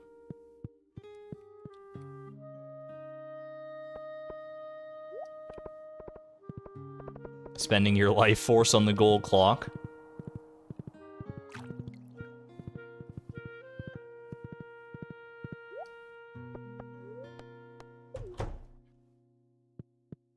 When did that Wumbus get in there? It's always been there. I think you've been Mandela affected. I was about to give him another movie ticket. Alright. Pierre likes the personal pizza. Personal pizza. A pizza small enough to enjoy as a snack. Why does the personal pizza look bigger than the regular pizza? What's going on? I'm usually working all the time, so it's really nice to do something like this. Who's watching the shop, by the way? Anyway. It's probably not a big deal. Oh, Evelyn and George coming out to the theater. I love that. That's nice. Someone swapped the camera. Forced perspective. It might be a perspective thing. I think you're right. It definitely looks smaller. It has no comparison. I need like a banana to compare it against or something like that. Banana for scale. You know, he ate a whole personal pizza in 1 bite. Pierre's really enjoying his personal pizza.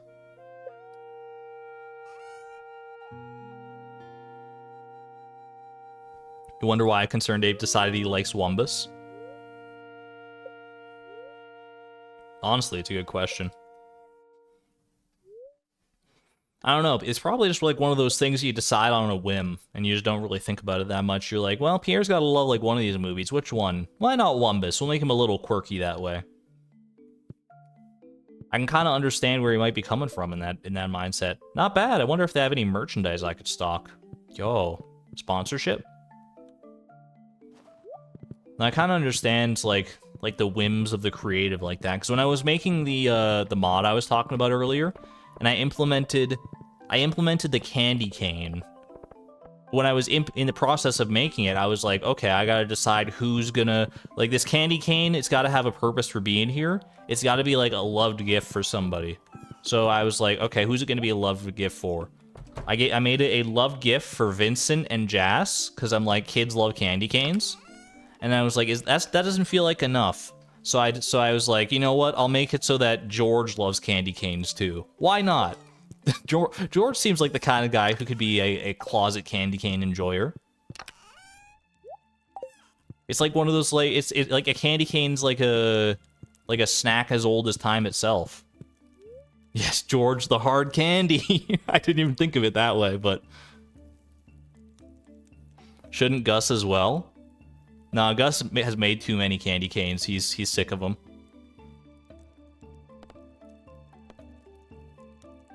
He doesn't have teeth for it. Well, candy canes you don't bite down on. At least I don't. You suck on a candy cane.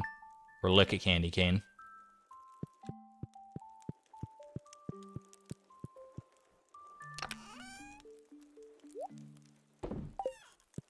How old is Gus? I think on the Stardew Wiki it says that Gus is an eldritch abomination older than time itself. He and the Stardrop Saloon have been around long before the universe began, and they will be here long after. Continuously asking you, hey, you look like you could use a drink. Here's the recipe for my famous blueberry tart. Don't tell anyone, I'm giving it to you because we are such good friends. Thank you, Pierre. No one tell him that I'm just befriending him because a god told me to, basically. Abigail would chew them. I mean, Abigail would chew rock candy for sure. So, I mean, candy canes are a walk in the park for her. Who is our special person? It is Sebastian. I don't need to go out today. I've given Pierre his 2 gifts, right? 2 gifts. Yep, alright. Almost to 4 hearts, not bad.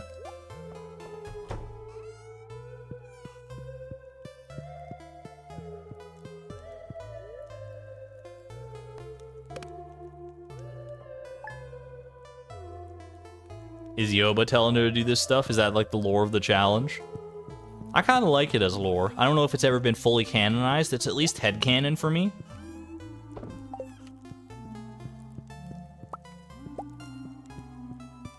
It's a fun time. We're going into year 28 towards the end of this year. We're closing in on the end of year 27. I don't know why it feels like year 27 has been longer than most. Maybe we've done just like a lot more in year 27. I guess we did get a pretty good string of goals that were not,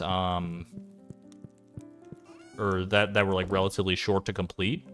Bring a frozen tear for Sebastian here.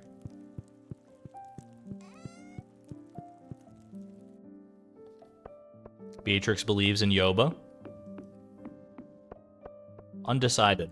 Undecided. We're still discovering Beatrix's journey. Until we have completed the randomizer, we won't have a full picture of exactly who Beatrix is. We're watching her.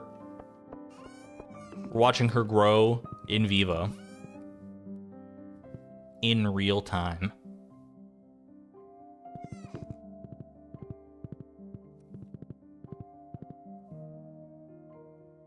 Gold clock is so prominent in the winter. It's so shiny all the time. I guess it is a magical golden clock, so it makes sense that it never gets like scuffed up or messed up by the weather or anything like that. It's nice.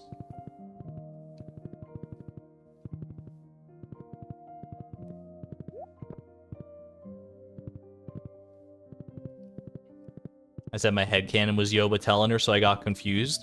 Well, there's a difference between Yoba telling her to do all these randomizer goals and her believing that Yoba is real. Both things do not need to be true at the same time.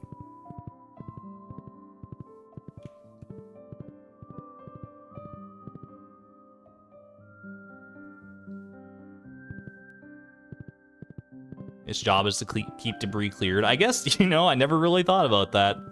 It keeps debris off the rest of the farm. Why would it not keep debris off of itself, right? Yo, I've never thought about this. You can use the gold clock to, like... I can watch the hour strike. Look at that, it turned to 9 o'clock. Oh, it's so satisfying. I think we need to bring back analog clocks, chat. I feel like the age of digital clocks has overtaken us too much. I like looking at analog clocks. I like watching like the hour hand and the minute hand move around. It's very, I don't know. It's very vintage. It's very nice. Looks over at the analog clocks on my wall. Like I want to be able to like look at my phone and not have it tell me like, oh, it's like 1:51 p.m. with like numbers. I want to look at it and have like a dial that I have to decipher. It'll only take like a second to decipher, but I have to decipher it all the same. I want my like phone like lock screen to have an analog clock on it. We still have analog clocks, yeah, but like we don't need to have analog clocks. We have them more as a novelty than anything else these days.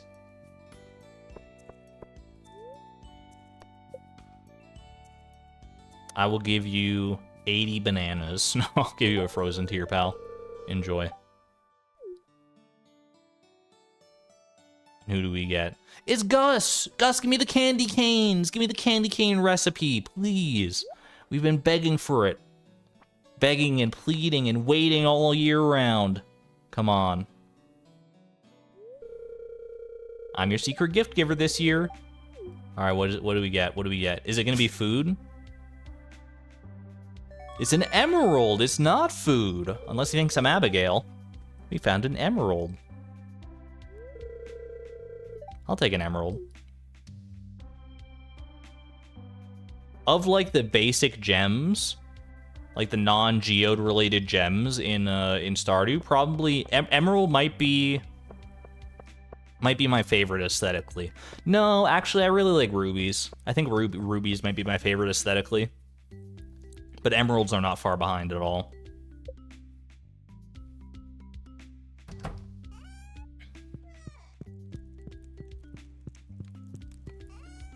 The ruby's just such a nice red color.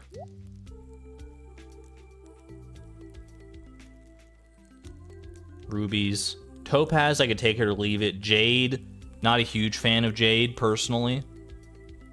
Diamonds are very, very much a B tier mineral as far as aesthetics go.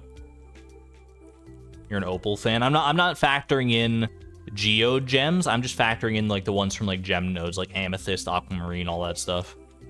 If we start bringing in like gem minerals, I mean star shards are right there. Star shards and fairy stones, like come on.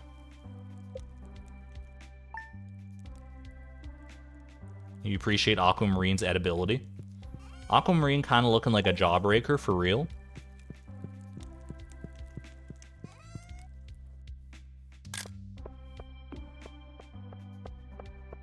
Can't remember the last time I ever had a jawbreaker.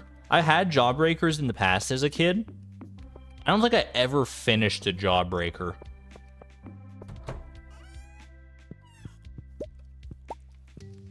Maybe if it was like a little tiny jawbreaker, like a little gumball-sized jawbreaker, but like an actual like jawbreaker that you like hold and like takes up the entirety of your hand and your palm, and you have to like lick through all the layers. It was very satisfying to do as a child, but I don't think I ever actually like completely turned a like I guess what would you say, dissolved the jawbreaker. I don't think I ever made it to the end of one.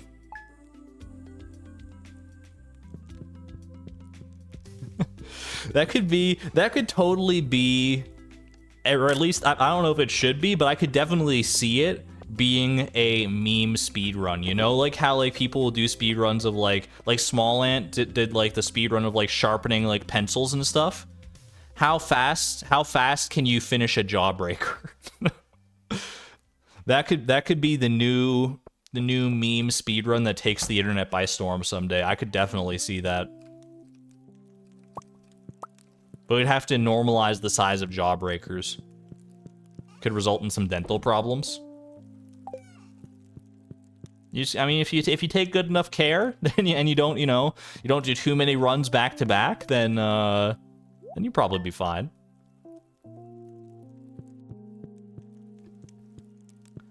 Jawbreaker speedrunners would just lose all their teeth. Do you think it would be against the rules to like, smash the jawbreaker apart into like little bits and like grind it up so it's like a powder and you could like turn it into like a drink or something like that? Or do you think that's just like a smart strategy? I mean, at that point, you're just like drinking sugar, basically. But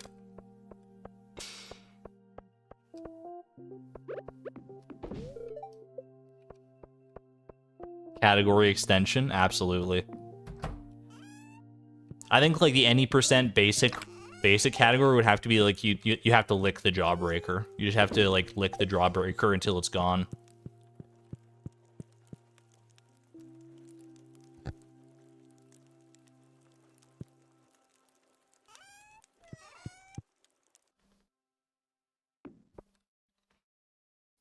Optimal strats would involve biting.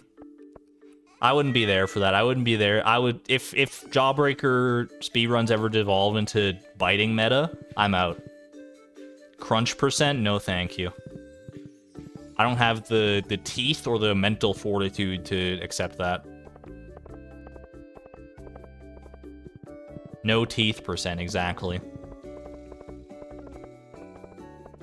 See, this is a choking hazard. Just swallow the Jawbreaker whole. Oh my gosh. Just open your jaw wide like a snake. And just absorb the Jawbreaker into your being. That'd be horrible. Oh my god, I hate it. I hate the mental imagery. Yo! Oh man. My third cactus fruit ever out of the garbage cans, I think. You love to see it. We've got a history, you and I, you little garbage cactus fruit. You check the garbage cans often enough, it's bound to happen. Oh my gosh.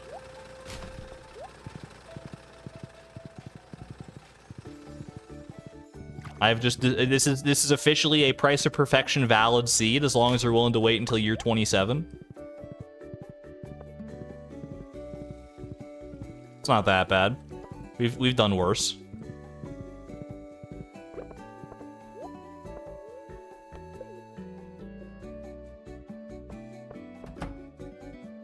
All right. I thought I forgot to bring the movie tickets, but I actually am not bringing the movies today. All right. This is my all-time favorite. Thank you. You say you have like new stuff in stock every now and again. What do you got new in stock today? Ooh, a bouquet. Ooh, tempting. All right, fine. Fine.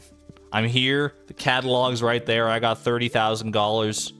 It's our moment. It's our moment. We're visiting Pierre anyway, so we've arrived.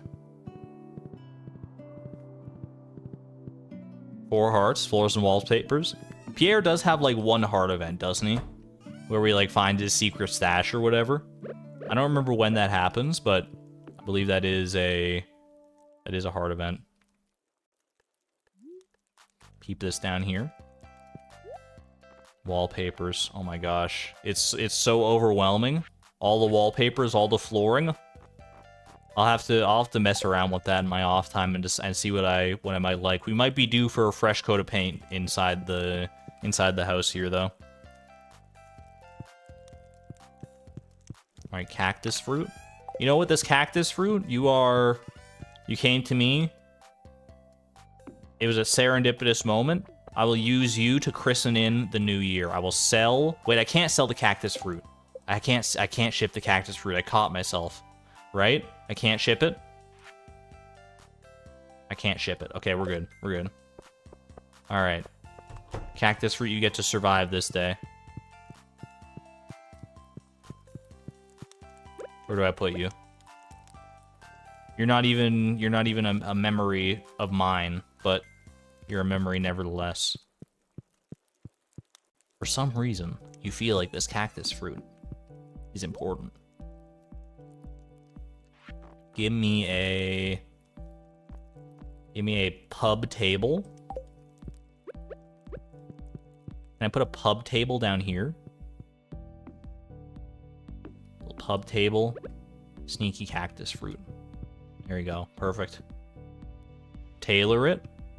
I'll tailor one of the other cactus fruits. I think we already have, like, other ones here. I don't know if we've ever tailored a cactus fruit. No, wait, we have... I know what this tailor's into, actually. We tailored it on Frugal Farm, I'm pretty sure, at some point. It makes a nice shirt. I do like this shirt. The 80s shirt. A gnarly t-shirt that sits off the shoulder. Radical, dude. Look at that. Wait, is it dyeable? It is dyeable. Ooh.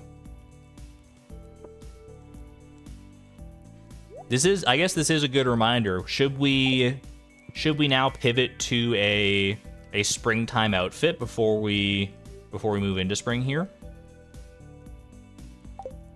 Or do we keep rocking this outfit? This is a cute outfit, but it's really only a wintertime outfit.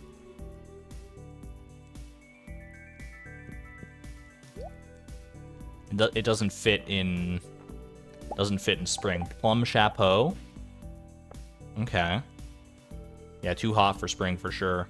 All right, plum chapeau. We could go 80s shirt, plum chapeau. 80s shirt. I feel like if we dye the 80s shirt something else, we could be in business here. Purple and green outfit. Dark pants. Yeah, we need something breezy. The 80s shirt fits the bill as far as breezy goes. Light blue pants. We could go like shorts. Shorts in spring. We could go with a skirt.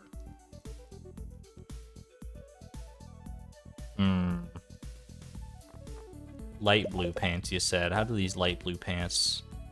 It's not bad, honestly. The tundra boots are definitely clashing. There's too much color going on. Too many like different colors going on here. We're not blending well yet.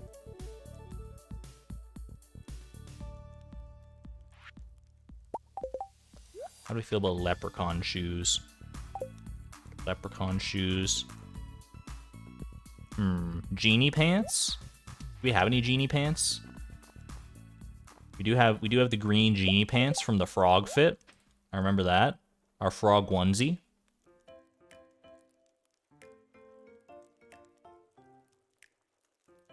Too much green going on right here, but we can definitely dye some of this.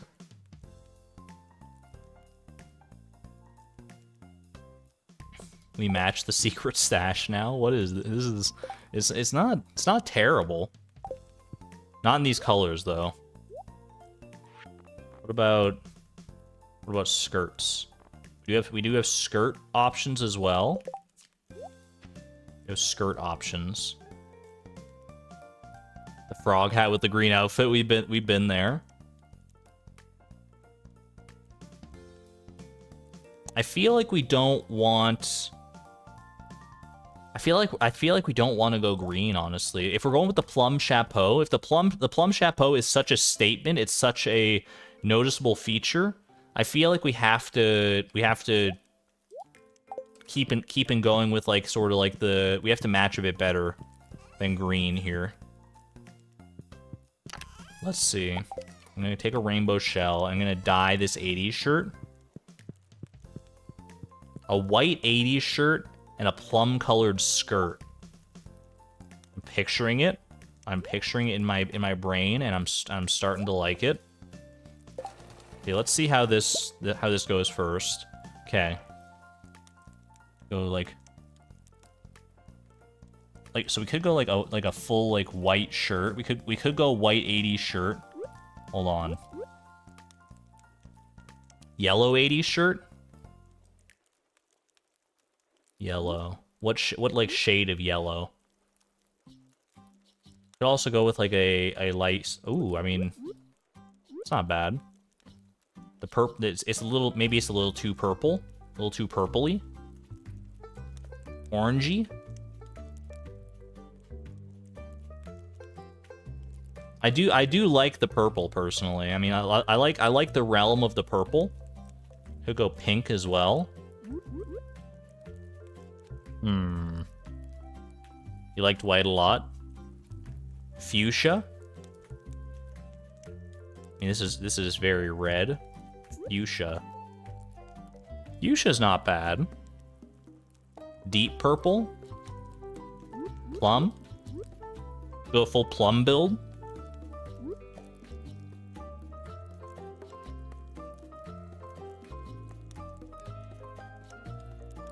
We can definitely mix up the pants and stuff still. I think the plum actually looks really nice. I'm not gonna lie. I think this is a good color right here. What happened? Why are my sleeves like that? What? Oh no! Wait, that's not how it looked. That's not how it looked in the Sears catalog. All right. We're fine. Okay. That was weird. That was a little strange. That's not that was I don't know about that one. All right, pants. What would go well with this? Do we go pants? Do we go shorts? Do we go skirt? Well, like pink shorts? Probably not, but actually it's not bad. That's kind of wait, she's kind of slaying right now. Am I crazy? Am I out of my mind? Am I just too in love with my pinks and purples? Or is that like not the worst thing? The pink shorts are kind of working for me. Nah. Too much purple. You have to decide on shoes. Mermaid boots? Mermaid boots not quite doing it for me. Skirt would be nice. What options do we have for skirts? We got pink skirts. We got pleated skirts as well. Many pleated skirts. Little pinks. I honestly do like the pink.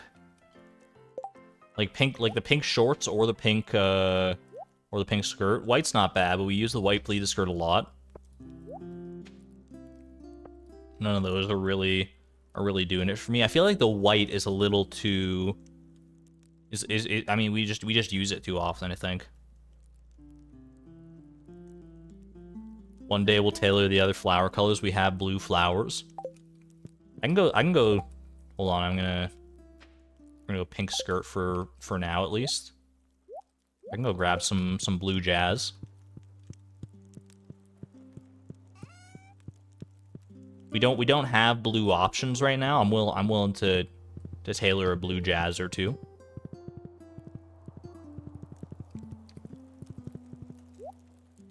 We got flowers here. Let's see. No, flowers are over in the pink chest. That's right. Go like... That's a nice color right there. Any of these other ones we want to tailor? I think there's red. Each shade of blue jazz will be a different color. Ooh, hold on. Summer Spangle. Summer Spangle's got good colors going on here.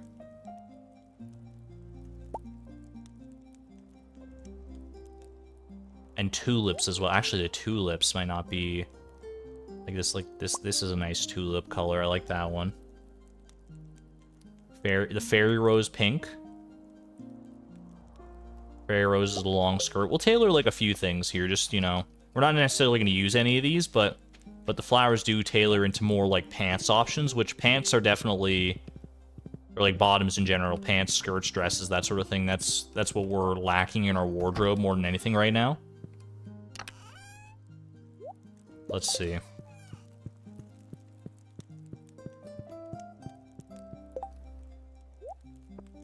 Just a nice little selection here. That's a nice looking skirt, actually. I do like that. That's a good color on that skirt. That makes a pleated skirt. Okay. This will make another pleated skirt, kind of a magenta pleated skirt. What about the tulip? Tulip just makes another like normal skirt. And fairy rose makes a dress.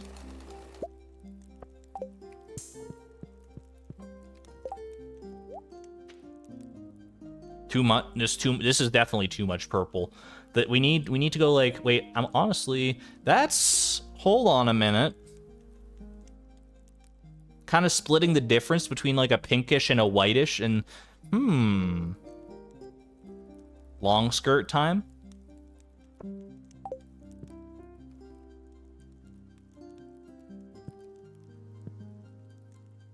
Giving undefined texture with that pink skirt. I feel like this is a nicer contrast than the pink one we had here. Just see the long skirt. It's not bad. Actually, the long skirt is very, very springly.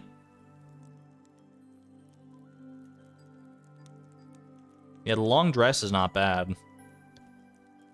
When running, it looks cute. Too much, you think? We could go with like a different color. We could go different color on the long dress here.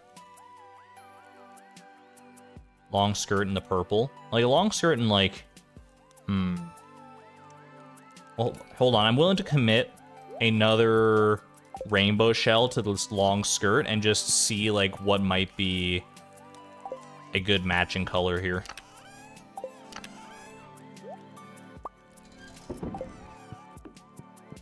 Yeah, we have other fairy roses, but I kind of just want to see, like, what would be a good match here. We have, like, we have more than one shell.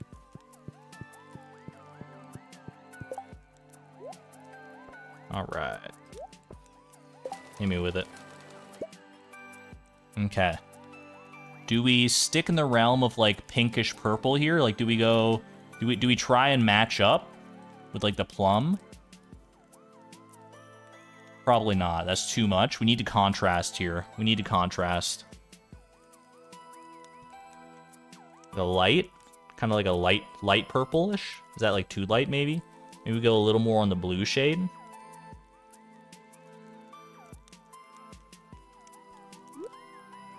It's a little too gray, I think.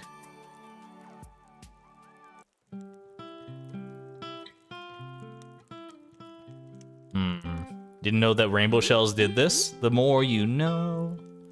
White? If we just go like full white. White's not bad actually. White kind of works. We don't have a white long dress here. Too bright, a little less on the saturation. Pale purple is really nice. I do like the pale purple. Yeah. This feels so... Oh my gosh. Why is this so hard? Why is this the hardest part of the randomizer, is finding such a good fit? Paler purple? Even paler like that? Bit too gray. Bit too gray.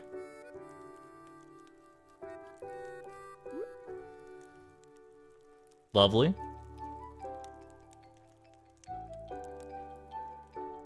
We have that color in the hut. I think we already committed now, though.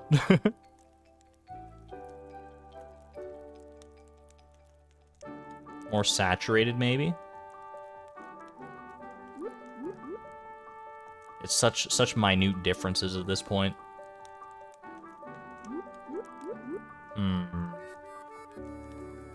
Could also go a little more like over here.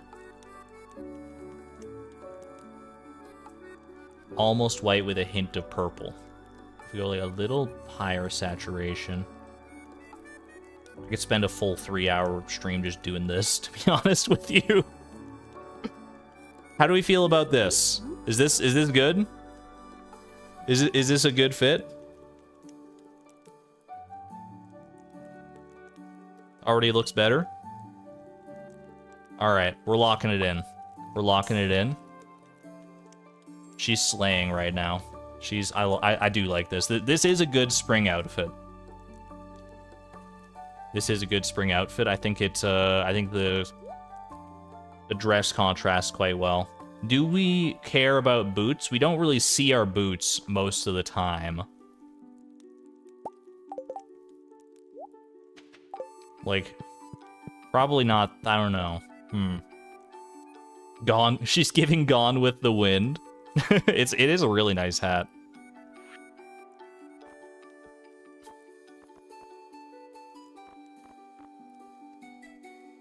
Like dragon scale.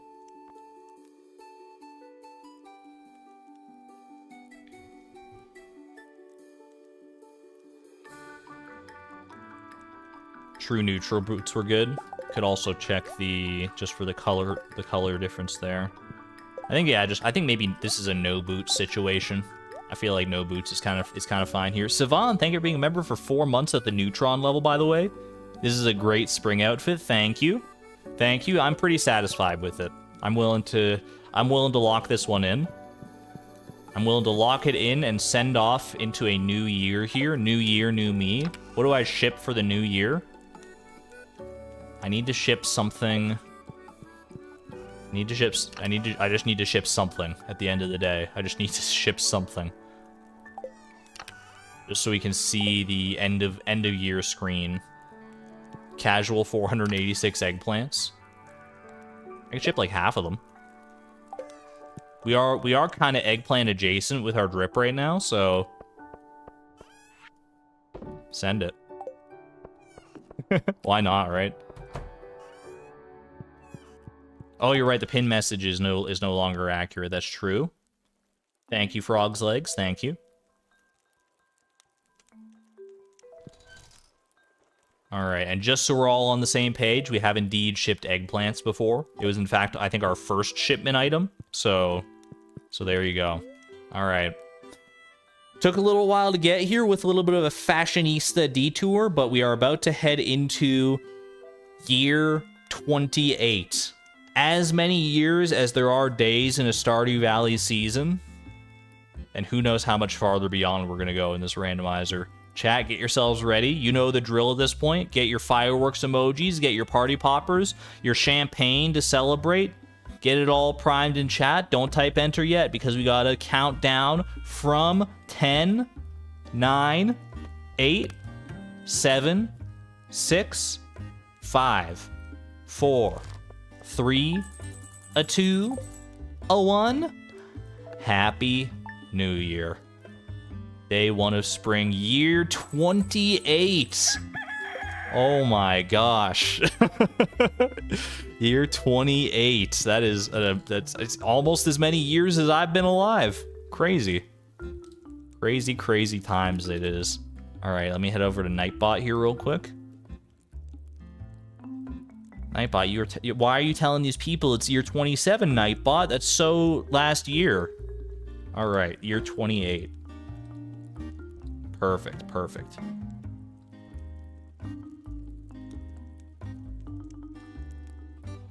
If we go over 100 years, you won't be able to send all the party poppers. I don't think we're going to go over 100 years. Famous last words, but... all right, we wait for...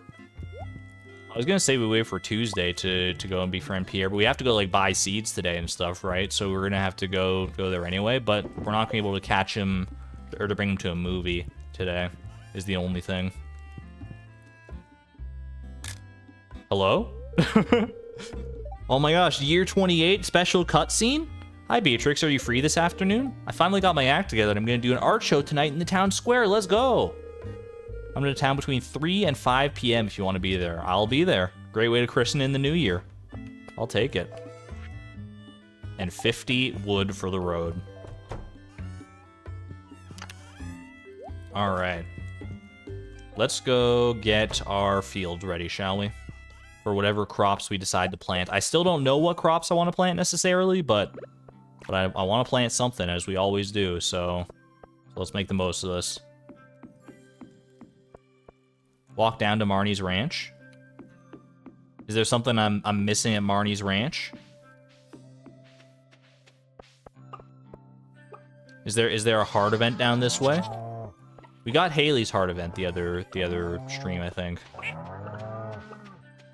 Maybe I'm missing something here.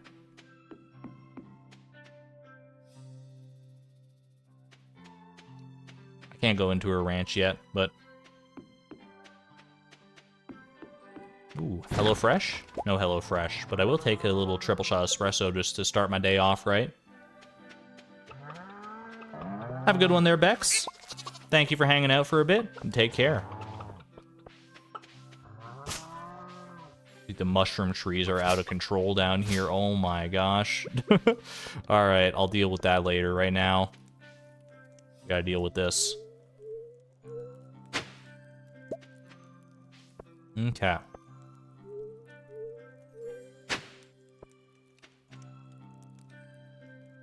How was my vegetable brethren?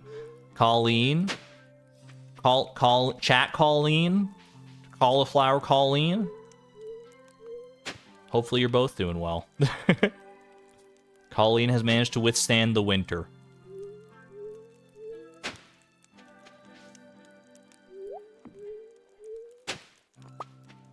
So what are we gonna plant this year, chat?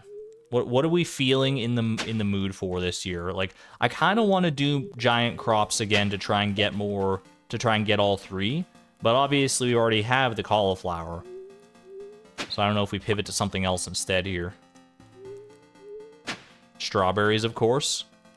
We should do a year of strawberries. We just have to plan ahead for it. We just have to, because we have to go to the egg festival for that one.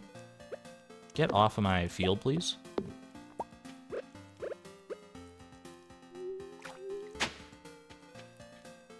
Beets for sugar. Beets are fall, I thought, right? Rhubarb. We did do the year of like Sandy's crops. I mean, we're gonna have to start, you know, going over and redoing things that we already done in the past for sure. Fiber. I don't think we have enough fiber seeds to make that work, or the means to make enough fiber seeds.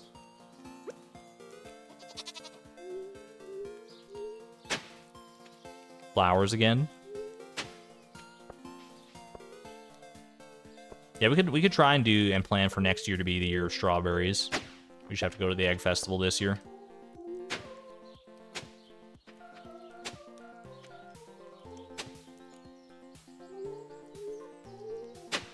This is a good flower outfit, that's true.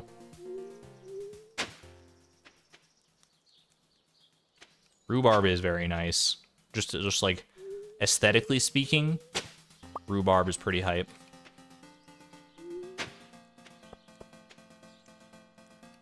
Yeah, we could go flowers again.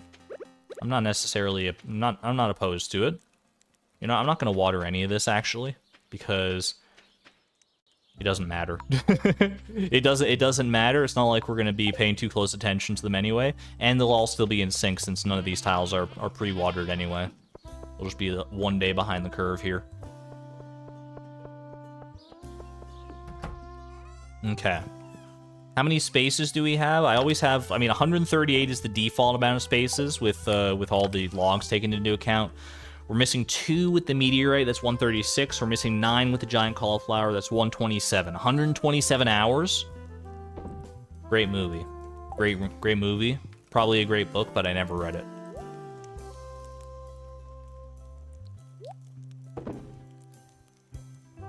Yeah, 127 sounds correct. Okay. Yeah, let's go.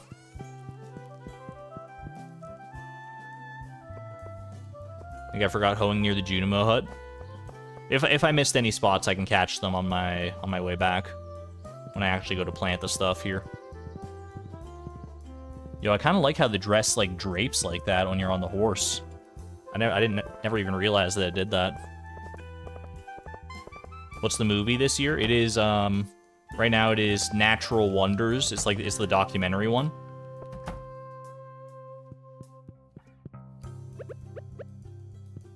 All right. Enjoy, sir. Need any seeds or fruit tree saplings? I'll take a few of your finest seeds, good man. My good man. Let's go ahead and take, so we got tulips, jazz, and those are the only flowers. Why did I think there was a third spring flower? Tulips and jazz. All right, fair enough then. For some, I could have sworn there was. I'm not sure what it would have been at this point, but tulip and blue jazz checkerboard. We need, so if we did like halvesies, it would be what, like 63 and 64? You go 60, I would go 64 tulips, 63 blue jazz.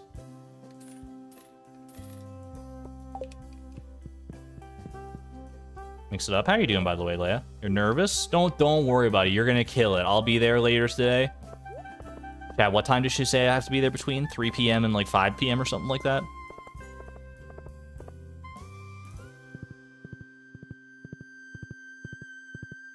I think expanded adds a flower. I'm not familiar enough to it with expanded yet for that to have clouded my judgment, I don't think. Maybe I am. I don't know. How many hearts so far? We're still just getting started with Pierre, I think. Actually, we got 4 hearts. We're almost at 5 hearts even, so we're like halfway through. No garlic or rhubarb. They'll have their time to shine. I mean, they've had their time to shine in previous years too. Did I get? Oh, I did miss some behind this Junimo hut. Okay. I mean, doing like a checkerboard pattern might be a little time consuming here, so I just have to keep my eye on the clock in order to make sure that I get out to Leia's show in time.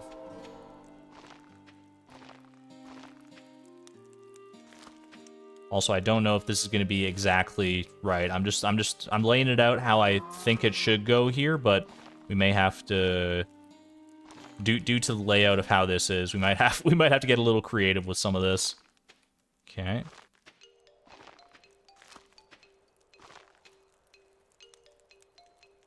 Right there, okay.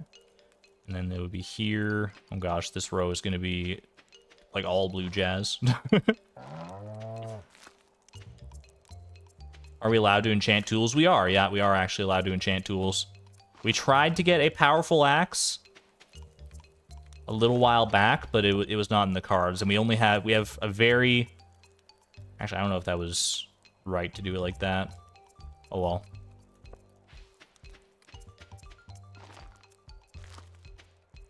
What was I saying? Yeah, we only have a very limited amount of prismatic shards right now. We'd have to go and get more, and we just haven't gone about that side quest yet, so. But I would not be surprised if we do it at some point. Okay, we can finish up the tulips here, I think. And then let's see if that, because that would have been once, that would not be. Okay, yeah.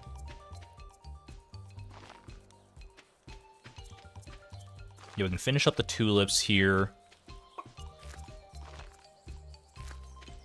Oh no, I ruined it. No, I was doing so well all the way. It's all right. It just adds a little extra character. It just adds a little extra character to the whole shebang.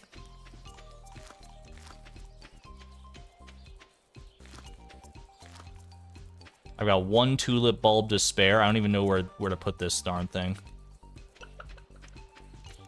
Oh, well, we'll figure it out. We'll figure it out later. I gotta wait. Can I get to the art show still?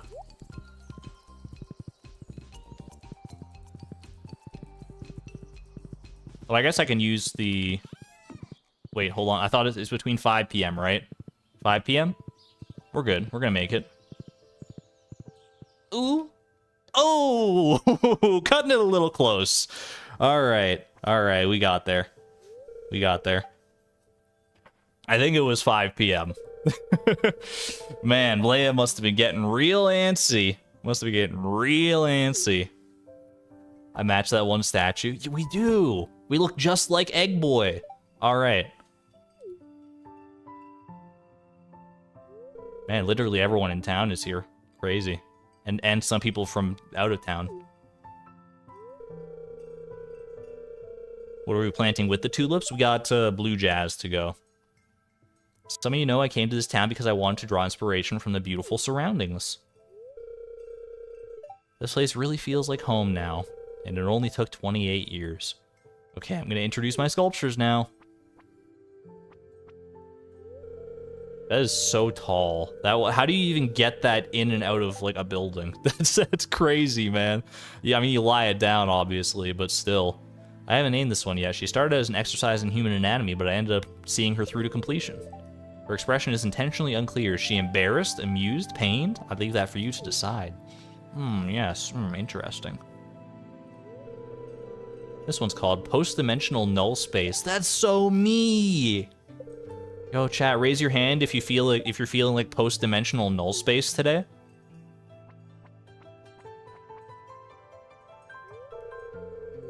I've been calling this one Eggheads. I wanted to create an animatronic humanoid statue to toy with the viewer's ability to properly attribute a personhood to a physical entity.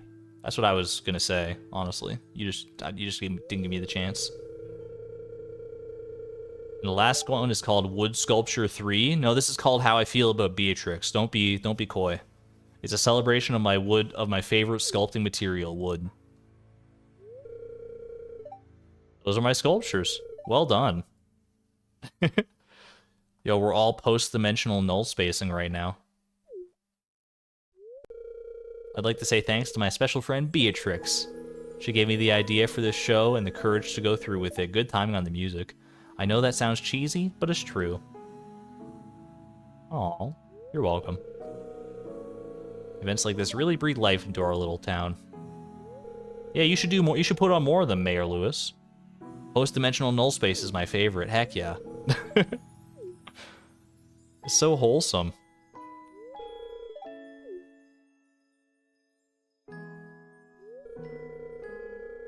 Let's start bidding on these wonderful art pieces. A marvelous addition to your home.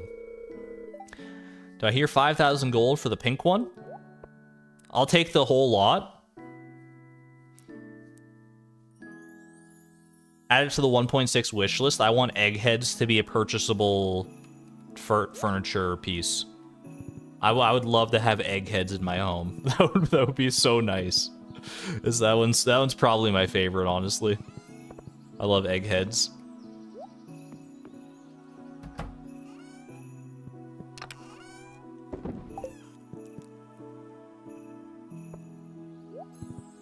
It'd be fun to make a mod with an annual show after this event. That would be interesting, yeah. Have like an annual art show where people can show off their talents, like a new festival kind of thing. That would be nifty. Nifty keen.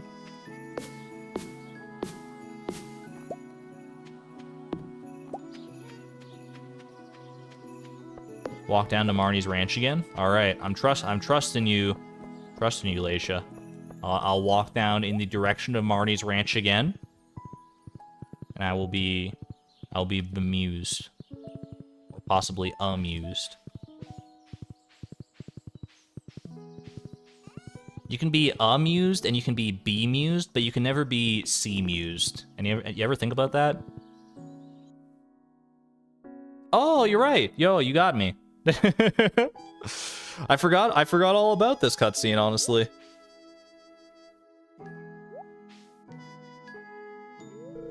The rarest fruit you've ever seen. Oh, Beatrix, you scared me. See that fruit up there? It looks delicious, doesn't it? What is it, though? I can't reach it. Like, actually, what is that fruit? Okay. Okay. Beatrix is flexing on all of us right now.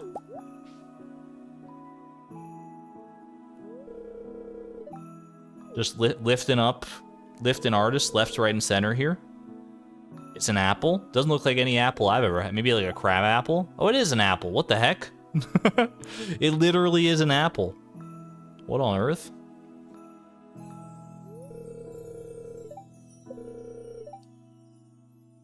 A gemberry. Even if my art career is a flop, I always have a friend to catch me on the way down. That's a sweet cutscene. I appreciate that. Thank you for pointing me in that direction, Leisha. I would have totally glossed over that one. I just, like, literally forgot that it existed. There are so many good cutscenes in this game.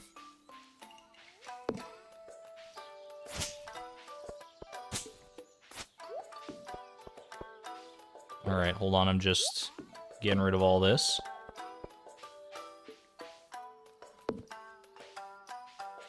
Did we ever get to see Alex's beach heart event? I don't think so, actually. You can only get that one in, like, summer, right? When he's, like, actually down at the beach. Or, like, if you catch him on the way down to the Ginger Island Resort or something like that. I believe that's the only time that you can actually get him down there. Alright. This should be easier to do now that I've actually planted all the other ones. I don't have to worry about meticulously placing each one.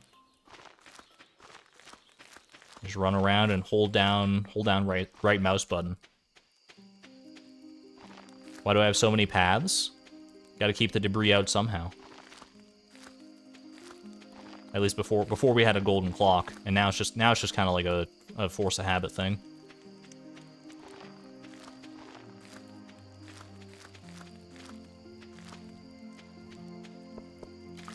I think the paths just look nice in general. Leo has good cutscenes.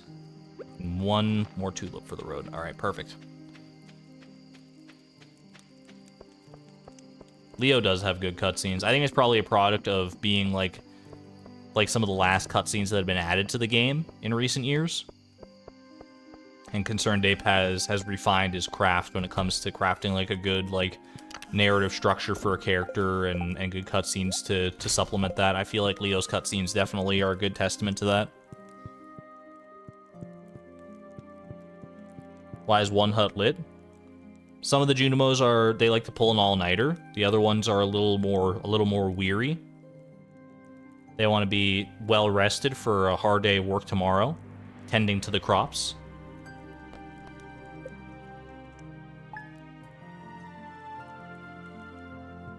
Leo's a good example of what's to come in Haunted Chocolatier, hopefully. Fingers crossed, indeed. I'm so excited for Haunted Chocolatier.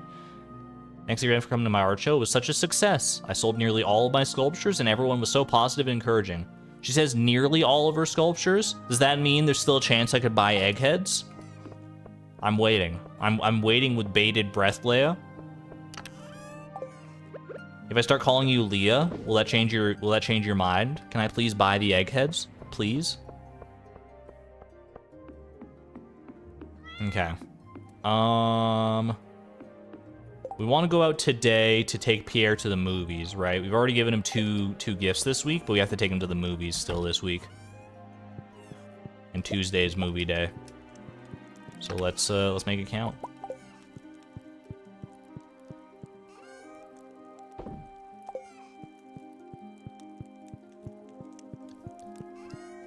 That Alex Hart event is during the summer, but if he's walking to the resort, then you can get it not during the summer on a sunny day. That's what I was thinking. I was thinking, like, the conditions for you to get it are just that it has to be, like, he has to be on the beach during a sunny day. It doesn't necessarily matter that it's summer or not.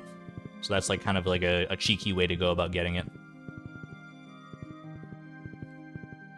You think Maru bought eggheads? Put another point in the column for reasons to marry Maru. The more I think about it, the more I'm inclined to believe that Maru might be our ultimate marriage candidate when push comes to shove. There will be a discussion to be had once we actually get to that moment, but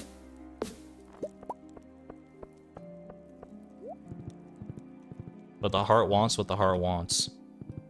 But Leia, look, Leia's already popular enough. She doesn't need my vote of approval. She's so boring as a spouse, though. The spouses are what you make of them. Except, well, some of them are actually kind of more interesting than others as spouses, but but I feel like they just get along really nicely. Maru and Beatrix. I feel like their personalities mesh quite well. Bia wants what Bia wants. That's ultimately what it's going to be at the end of the day. We have to ask Bia what she wants. Life isn't so bad. At least I have frozen pizza and eggs. What more does a man need? Looking for refined quartz? You couldn't have asked for this while I had like 6 hearts with you, Leia? Sigh.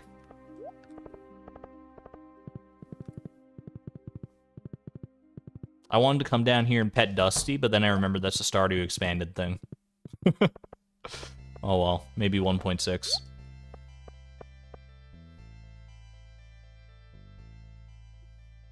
Homie long distance relationship mod. You both video call on dwarf computers. I love it. I love the concept behind that. Want to come to the movies, sir? There's a new one in season. I know I've watched the same movie 4 weeks in a row here. How you doing, Maru? We were just talking about you. Stop by our house when you need to upgrade your buildings. It's always nice to have visitors.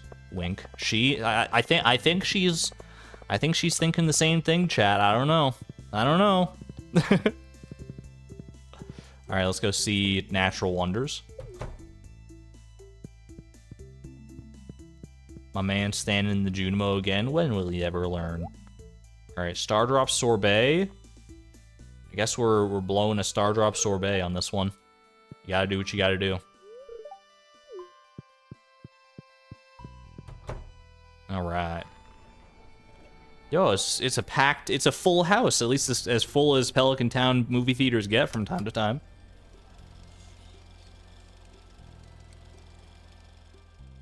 Maru literally tries to kill you, though? Yeah, but, like, not on purpose. It's a trust-building exercise.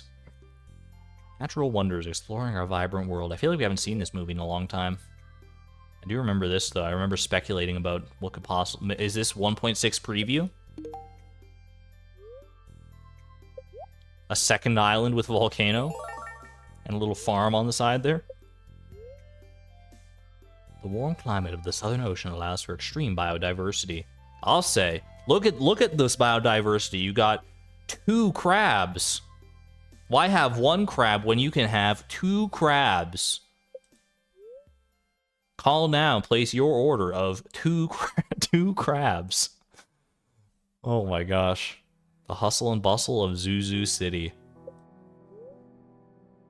Pigeon? Concerned Ape is pigeon posting. The Gem Sea lies Prairie Island. I would love to see Prairie Island in realized. The raccoon gets me every time, man. I love this raccoon. Why is he so wide? Why is this raccoon? This is the widest raccoon. I love it. And of course, Pelican Town, Stardew Valley. The chonky raccoon. I love him.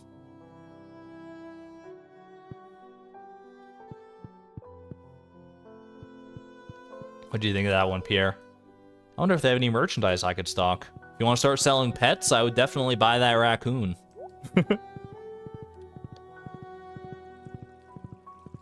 I'll take your entire stock, sir.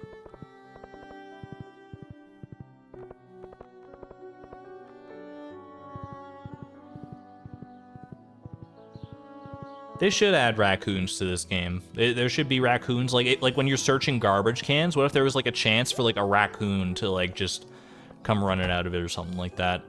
Doesn't have to have any like mechanical benefits, like how, you know, there's those squirrels that just like run up into the trees sometimes. So it's like a raccoon just came barreling out of it when you search the garbage can sometimes.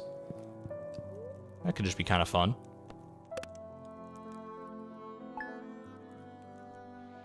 It pops its head out and the lid just closes again.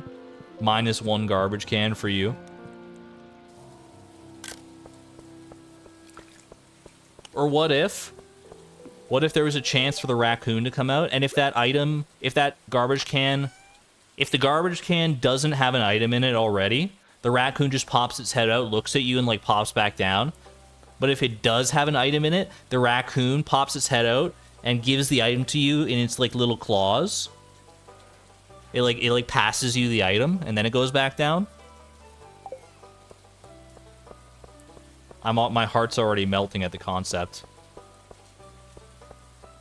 Or it grabs the item. It grabs the item and runs away, and suddenly it turns into a mini game.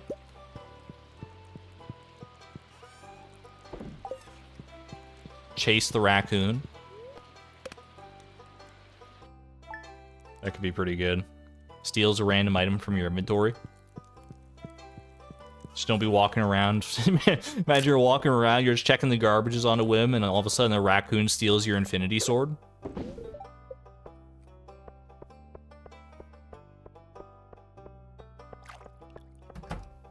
Is aspiring to levels of greatness not before seen in raccoon kind. Not since the one they call Rocket. Raccoon mod when.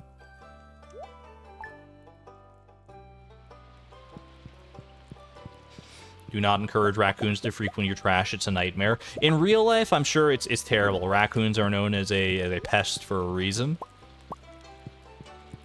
But in games where fantasy can become reality, raccoons can just be like cute little trash mascots, little trash pandas.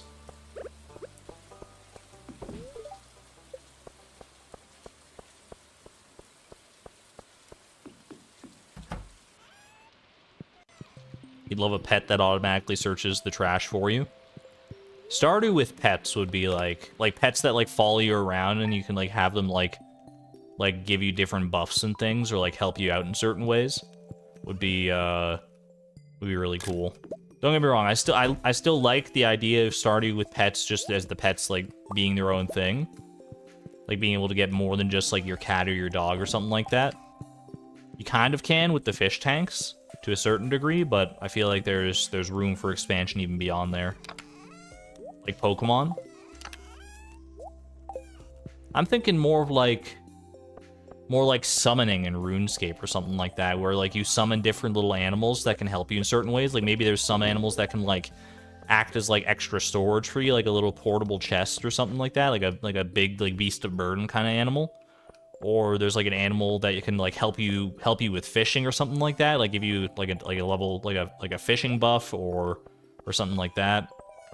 I feel like there's ripe potential there. Friendship check, I got you. Just shy of 6 hearts. We should be able to get 6 hearts tomorrow, I think. Also, welcome back, Lid. A fish that gives you fishing tips. It's just the merman from Wind Waker. I don't need the movie tickets yet. I'm getting all flummoxed, all thrown off. Stardew Sims. Your dog, you can train it to fetch a ball and it chases a frisbee for a completion event. That would be pretty good.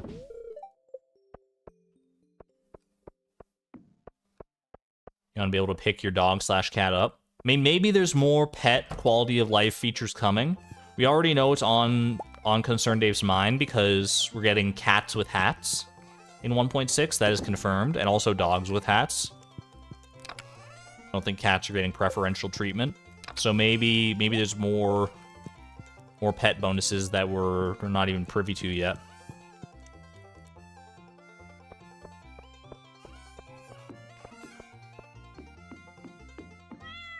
But while we're still in 1.5, I'll just keep on petting Pie and feeling my heart warm every time I hear that cute little meow.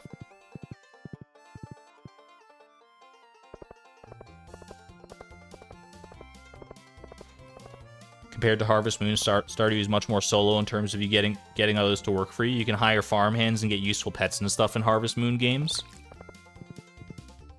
I feel like there's definitely like a happy medium. I don't know how well the Harvest Moon games strike that happy medium, but I like being able to do a lot of this stuff myself, like how it is solo in Stardew. But I wouldn't mind being able to have some of that like automation stuff, like, you know, like farm hands and pets and that sort of thing to help you out in some way, shape, or form. But at the same time, I don't want to just devolve into like a resource management simulator where you're just like, the only thing you're doing is like, you know, making sure that the workers are well fed and well paid and everything like that. There are games out there for that, and I'm happy that there are for people who enjoy them, but it's not my cup of tea personally.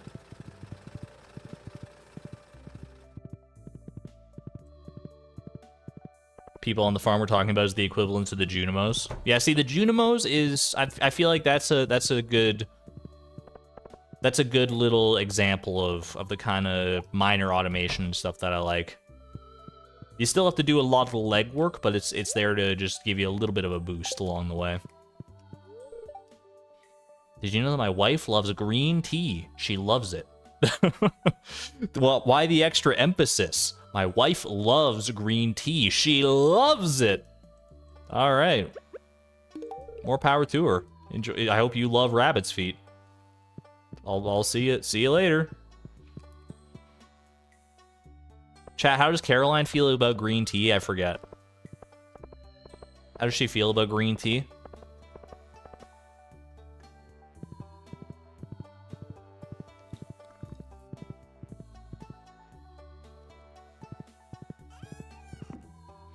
You think they help water, but you do not have sprinklers in early Harvest Moon games.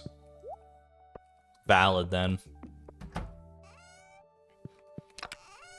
Is it like you can get them to like help water like all the time, or is it more like a spouse thing in Stardew where it's like occasionally they'll water the stuff for you?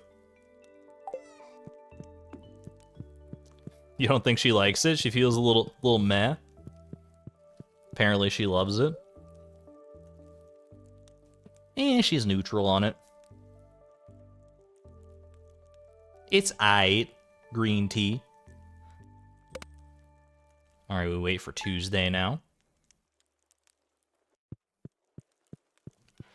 Your spouse is useless in like all the Harvest Moon games.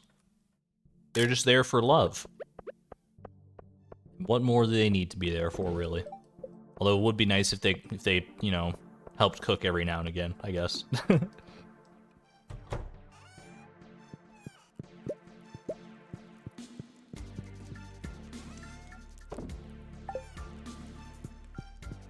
Hold on, I gotta rearrange my stream windows here.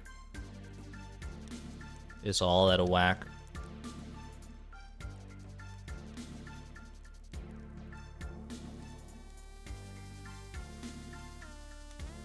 Hold on, chat. I want to do a quick stream delay test. I haven't done one of these in a while, and I'm feeling the stream delay. I don't know, for some reason it feels worse to me today than it has on previous days. So put a smiley face emoji into your chat window, but don't press enter. Press enter when I say so. And 3, 2, 1, enter. Oh, it's not bad. Okay. We got like, I think it's like a 3-4 second delay. All right.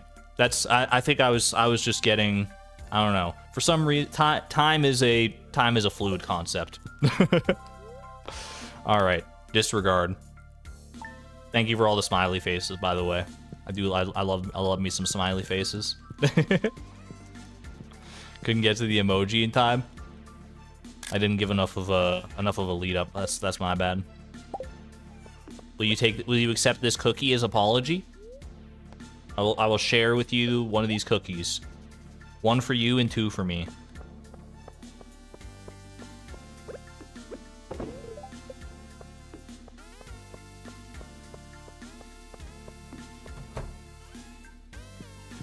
Internet cookies, the best kind. Necessary cookies only, though, please. Necessary cookies only. Like when you visit a website because there's a recipe that you're looking up, and the moment you click the link, you're bombarded by pop-ups and notifications of like, please enable all these cookies so that we can provide you the best possible service, and every time you just click necessary cookies only.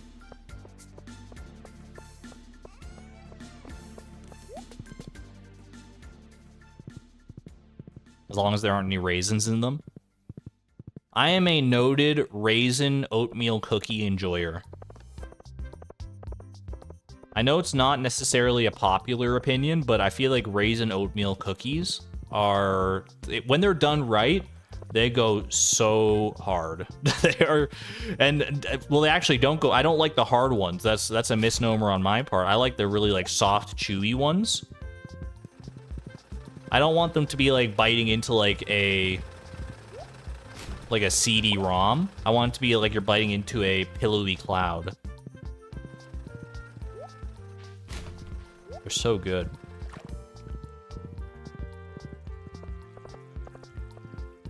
We are still befriending Pierre, it's true. But we're making good progress on it. Gifts for George. Oh. Do we have the foraging leeway to do this? A dozen leaks should do the trick. A dozen leaks, huh? A dozen leaks in 20 days? What's my foraging looking like right now? We could absolutely do that.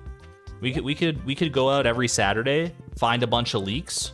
We can do this quest like the normie way and get ourselves an awfully hot coffee pot if we want to.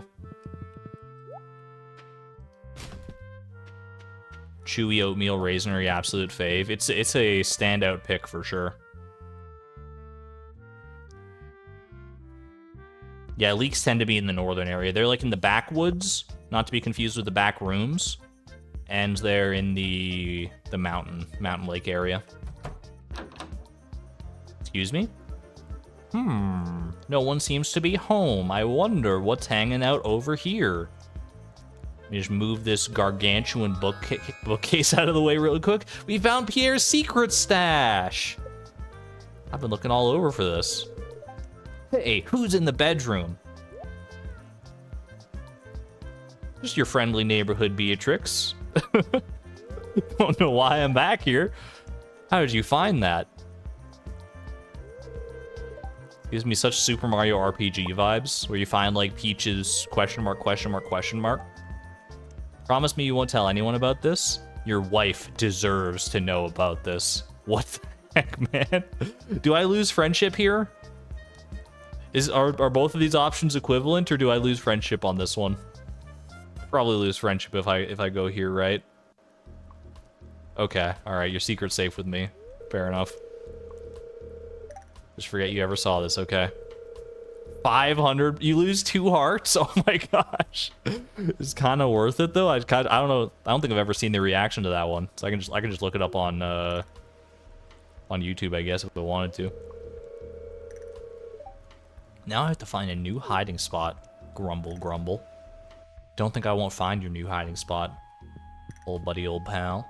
I mean, Caroline probably already knows about it. If I found it on my first and only trip into Pierre's bedroom, she probably knows about it and just like doesn't care. whatever it is. Rabbit's foot and movie.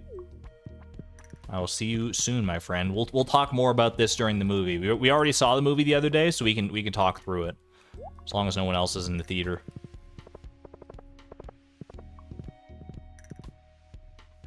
Second set of books detailing his money laundering scheme. Pierre, now featuring in Ozark.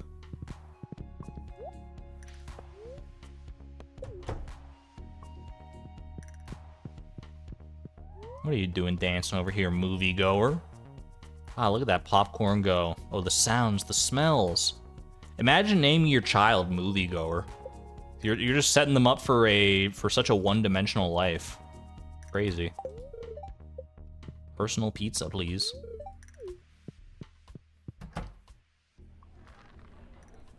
He couldn't buy a car wash. He has to make do with a general store. Really feels like it should be a secret note cutscene. It does, yeah. I mean, it's kind of in line with the like the other secret note cutscenes.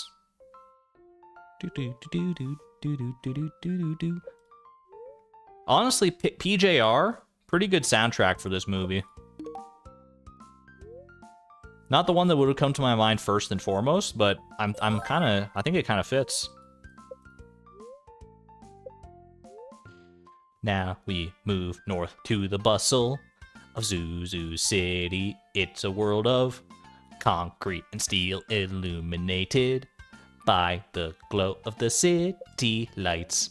The conditions may be harsh, but still we find abundant life. I messed it up. I didn't get the text box soon enough. Not bad, though. Thick raccoon. Everyone wave hello to the thick raccoon.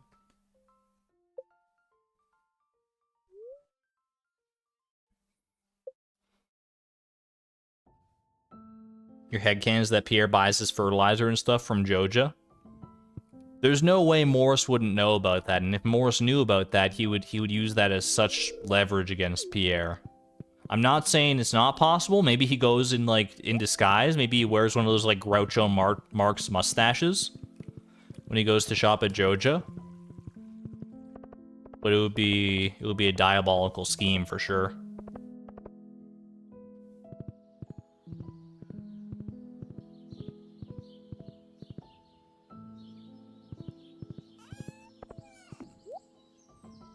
Not his seeds, but his wheat, the fertilizer and wheat and vinegar and stuff. Or like the flour and all the like cooking ingredients and stuff. You don't think he makes those himself? Out back grinding away at his mill to make all the flour and sugar we could possibly need. Yo, Benny Dreamly, thank you for being a member for 9 months at the Electron level, by the way. Thank you. Here's to a blossoming group of friends. So wholesome. So wholesome. Our friendship group is growing pretty dramatically here. Like, holy. We do not have that many people left to befriend. Like, after Pierre, we got how many? 1, 2, 3, 4, 5, 6, 7, 8, 9, 10. We got 12 people left to befriend after Pierre. 12 people. There's so many people in this game. And we're well on our way to ingratiating all of them towards us.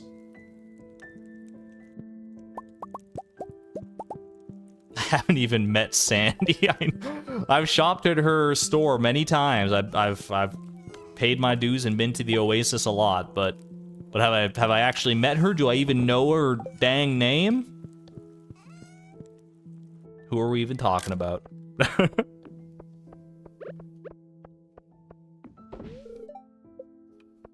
Courtney, thank you for the $5 super chat, by the way. Who's this little laughing lemon dude? I love that sticker. Thank you so much. I greatly appreciate the generosity and the support. Who's Sandy? I think it's the person we visit in the desert when we need a new shirt. She's my shirt supplier. At least before I had a sewing machine of my own, she was. Sandy's not even a real name. That's true. That is true. She does have dialogue to that effect. That Sandy's not her actual name. It's just a good marketing ploy. Having a shop in the desert and being named Sandy. It's like it was, you know, serendipity. Shantajan, welcome on in. Hello, hello.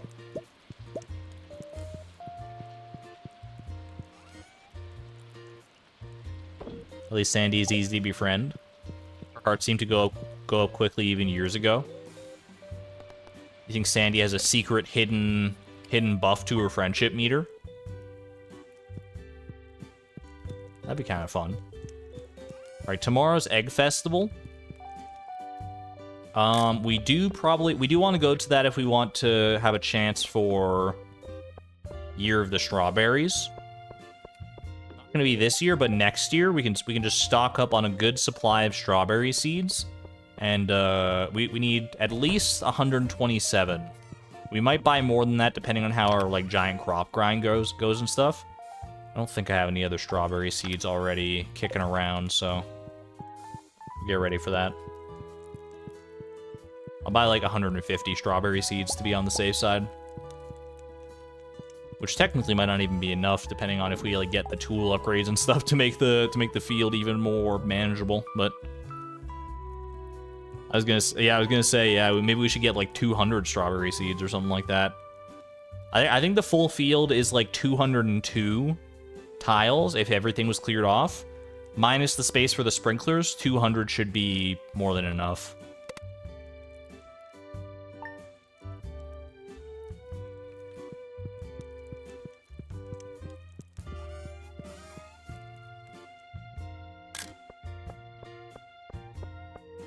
Supplement with rhubarb. I think we buy 200. We shouldn't need to supplement, I don't think. See how it goes. Yeah, we're gonna go to the Egg Festival, get some seeds, and maybe we'll set a little cheeky world record while we're over there. I just need, what, like 18 eggs? Shouldn't be a big problem. I feel like I've started to reach like the outer limit of my abilities with the oh my gosh, look at this. Yo, this is so nice. Wait, why does it kind of has like almost like a natural gradient in some places. Are you seeing that? It goes like the tulips go from like they're all pink over here, then red, then yellow, then is that how that's supposed to work? How did that happen? That's crazy. I always thought it was like meant to be more random than that. Maybe we just got lucky that way. Or maybe there's something with the RNG there. I don't know. Transgender tulips to the right-hand side. So true.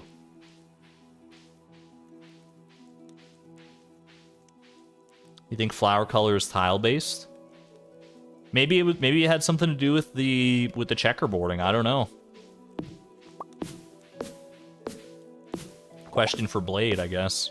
Blade or someone with Blade levels of knowledge. Take a little blue jazz honey. Bees out here living up to their name. You like jazz? Yes, they do.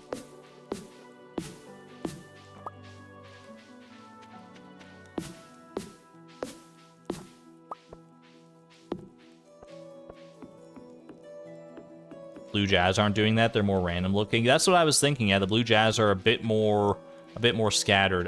Although when I do look at it, the blue jazz follow it a little bit still. Like it's like lighter here, and it gets darker, and then it's lighter it's lighter in the midst here, and then it gets darker. The blue jazz don't. It's not as noticeable, maybe not as like consistent, but it is. I think there's something there. Yeah, interesting.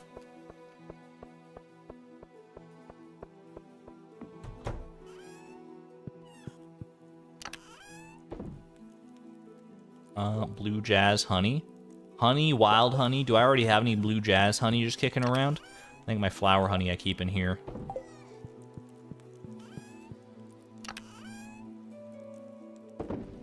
It's in the name that they're generally blue. There should be a chance for a blue jazz to just randomly, like a very small chance to have like a red blue jazz or something like that. Just like a super rare varietal of blue jazz. Little purple jazz or something like that.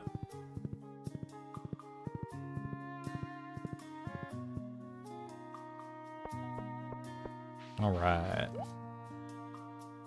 Strawberry seeds. I will buy 200 strawberry seeds and call it a day. Well, you know what? Anything else here? Little pastel banner. Little plush bunny. Gertrude, I miss you. Gertrude's doing just fine over in the coop, though, I'm sure. All right, Pierre is one of the more annoying villagers to be able to get to talk to at the egg festival, but we can get over there to talk to him, get ourselves a few little friendship points here. Does Jas like blue jazz? Nah, Jas is more picky than that. Trying to make a backroom deal, huh? Ha! I admire your gumption. Why does he sound like an anime protagonist when he says that?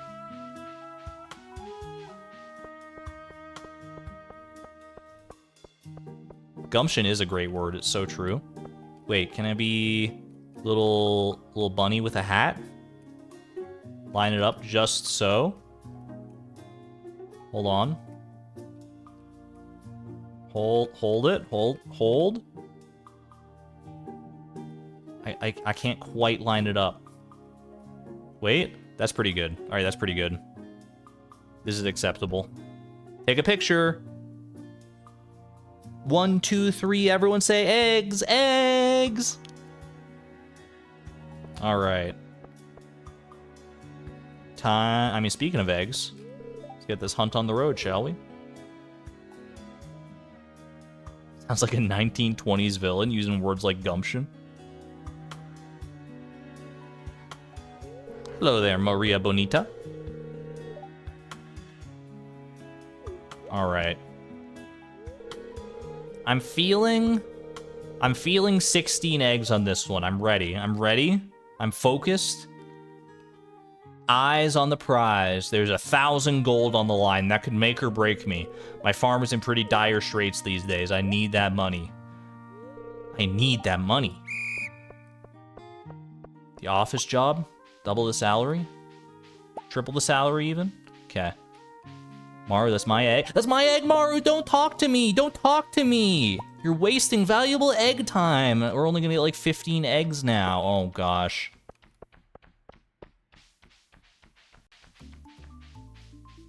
Maybe Maru's not the one for us after all.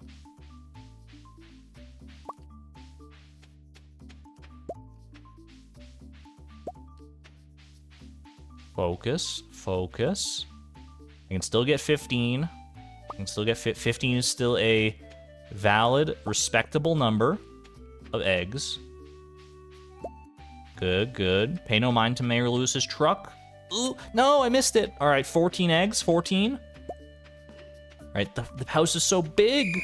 All right, 14 eggs. We had a few misclicks, a few... The nerves got in the way, admittedly. Nerves got in the way. Wrong festival music. Maybe that's what was doing it. My brain was in luau mode instead of egg hunt mode. It'd be rude to not talk to her after you clicked on her. She clicked on me. I didn't click on her. Rewind the tape. I did not click on her. I did not. Run it back. Ooh, so pretty up here. Oh no, this is a vibe. This is a vibe. Wearing this lovely springtime outfit, looking out over the cool ocean, the clear starry sky reflected. Just, you know, just savor it. Just savor it. Come so far. I love this. I love it. All right. Just take a moment to breathe. And then let's go continue about our day. Continue about our errands here. Just gotta take a moment to appreciate where you are every now and again.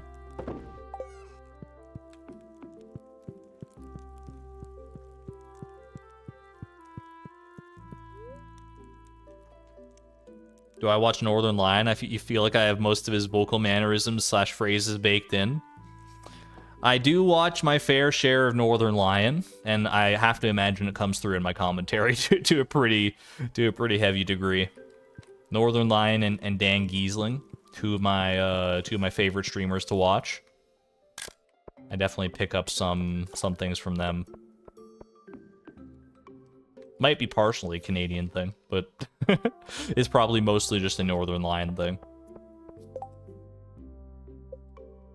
Okay, Sunday.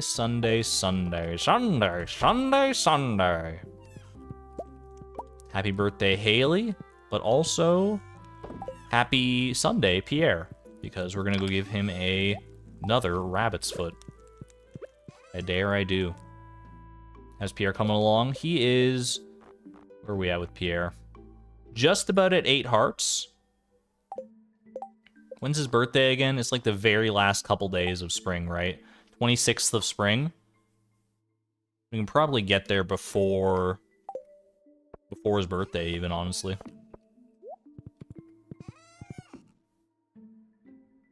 Run that back. Or ooh, and something cool happens. I don't have it down to a science yet, but I'm taking Northern Lion classes. That's for darn sure. I forgot I'm supposed to harvest leeks on Saturday. We got this Gifts for George quest. Gather 12 leeks. Okay, well we might as well start when we see them here, right? Start gathering some leeks every now and again. Did I forget the seeds? No, we bought the seeds.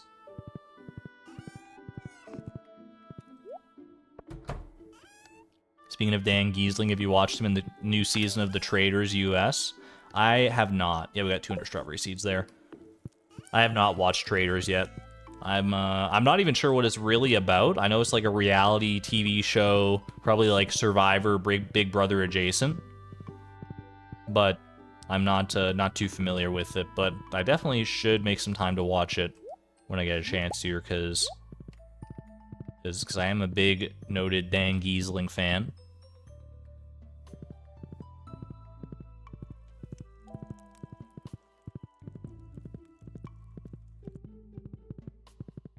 So I imagine it would be fun to watch him in his natural habitat, as it were, from before he was a Twitch streamer. When he was most well known for being the, I mean, he's probably still most well known for his Big Brother appearances, but Pierre, you want something? 35 copper ores for inspection, Clint? No, and thank you. Yo, Dusty's out. Look at him. Aww. He's not always out and about, but when he is, you gotta appreciate him.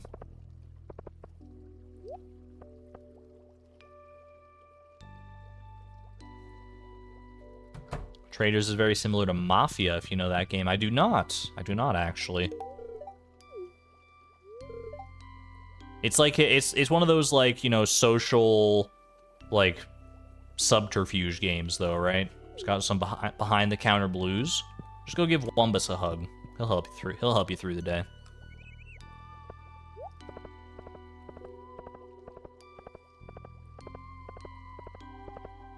You can get leaks at the railroad too. I don't think I ever even knew that, actually.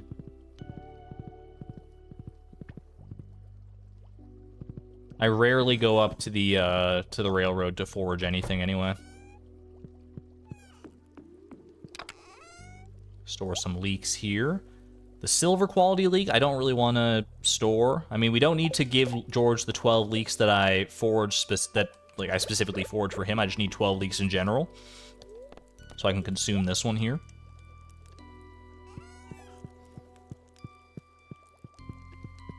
The railroad tracks are leaking.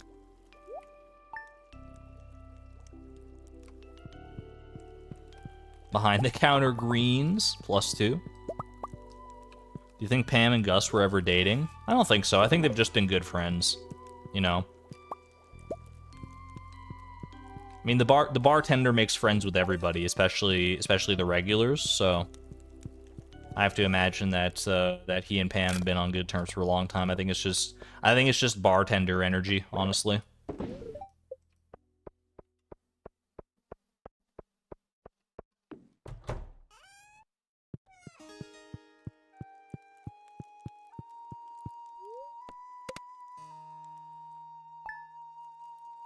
Yeah, they're just besties.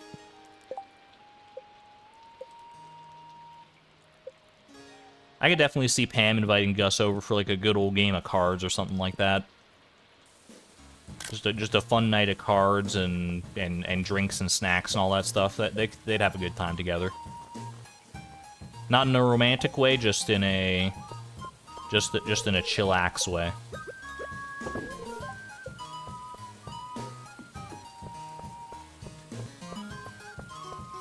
You really like Gus? You wish he had someone? I mean, I feel like Gus he seems perfectly happy and content just on his own. Maybe he doesn't need anyone.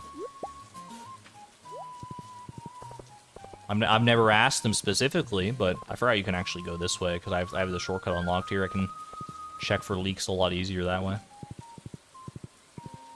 No leaks, but plenty of salmon berries. Yeah, Gus he seems perfectly content, just doing his own thing. Every time I see him, he's got such a wide, happy smile, but just looking in his eyes, I have to believe that the smile is accurate. It feels like a genuine smile.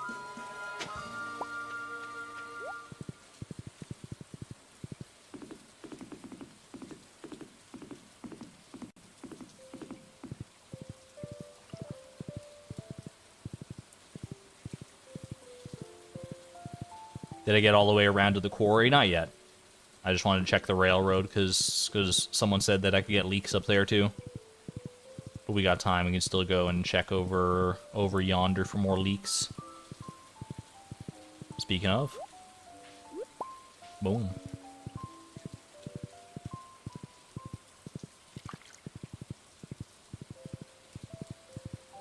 I don't think we can get any leaks in the quarry itself, right? Certainly not when it's all scattered like this. Oh my goodness. Wait, chat, we've got mining leeway here. We're level 7 mining. Am I supposed to be level 7 mining? I thought I was only level 6 mining, but I mean, there's no way I didn't gain any mining experience today, so we must be fine there. I could just mine this mystic stone. Do we want to take a chance here? Take a chance on a prismatic shard? Are we feeling lucky today?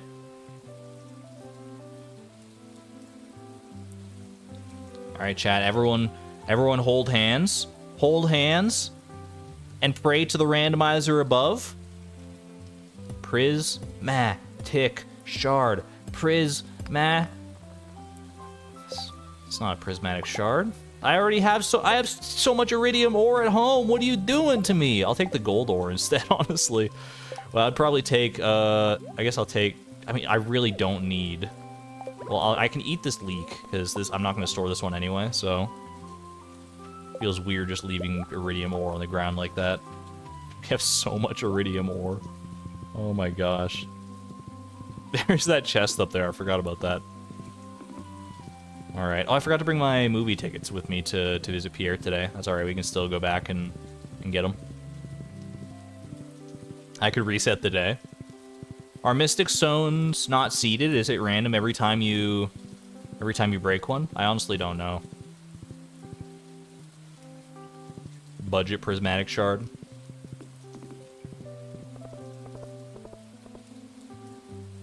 I need a leek for George. I have lots of leeks already at home, and I just want to stack like the normal quality leeks because that's the stack I've already got going over here.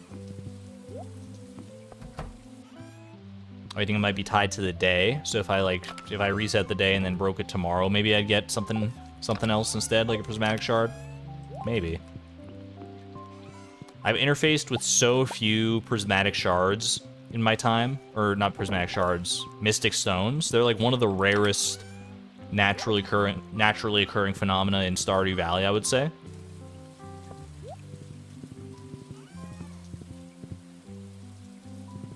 Like, oh, I forgot the movie tickets again. You could realistically play multiple different farms of Stardew Valley all the way through to perfection and not see, like, even one Mystic Stone. They're like, hyper rare. At least in my experience. Maybe I haven't spent enough time in the Skull Caverns, I don't know.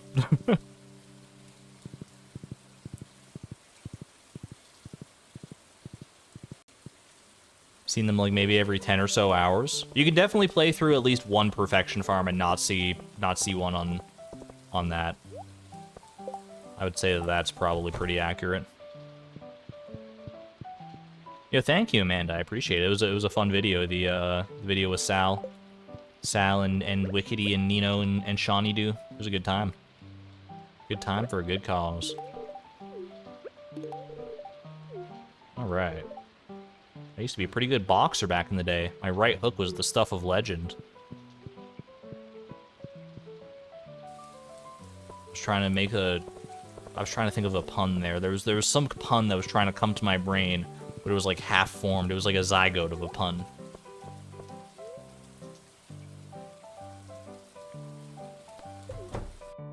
So funny because you got one of the Quarry you could see from the broken bridge on your first save, and because of that you thought it was a guarantee with each save. Oh, it was your first Mystic Stone? Oh, that would throw me off so bad. I'd be like, yo, guaranteed prismatic shard. Hog. My nephew's second birthday party home video had better cinematography. Oh yeah? Well, then put it up on the big screen then. Run it. Put your movie where your mouth is. Freaking Lupini. I even forgot your name. You're so irrelevant. Personal pizza me. Kind of a packed house today, actually. Not that any of them are going to come to the movie, but but it's pretty full in here, too, honestly. Mystic Stones are not seeded. Curious. I guess that makes sense. It's probably like one of those like tile-based things, so I imagine it would change based on the day then if I have a sort of loose understanding of Stardew's RNG system.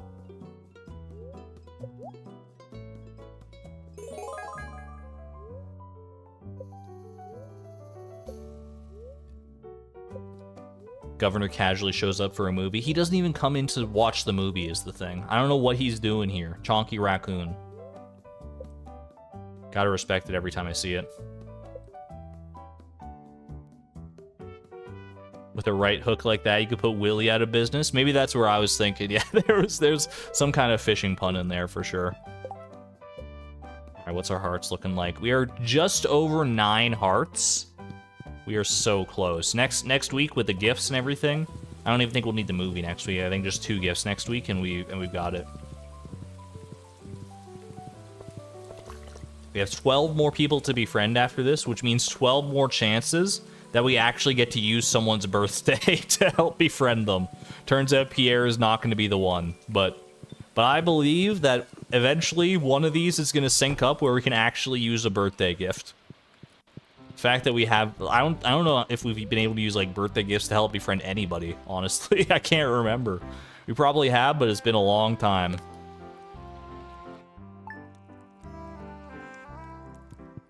Hit him with a double whammy of a rabbit's foot and a scorpion carp, just to balance it out.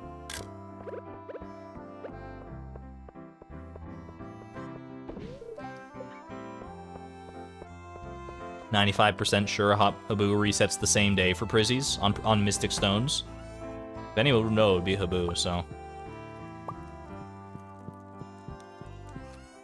I guess, yeah, if you encountered a Mystic Stone in like a speedrun setting like that in the Quarry, it would probably be be worth it to reset for a chance at that, right? Maybe? I don't know. I'm kind of just like, you know, kind of just blowing smoke.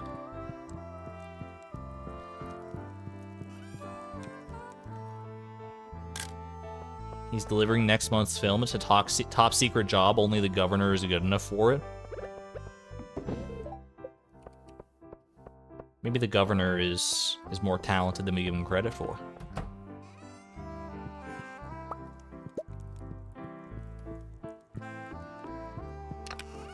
Governor always struck me as a bit of a bumbling figure.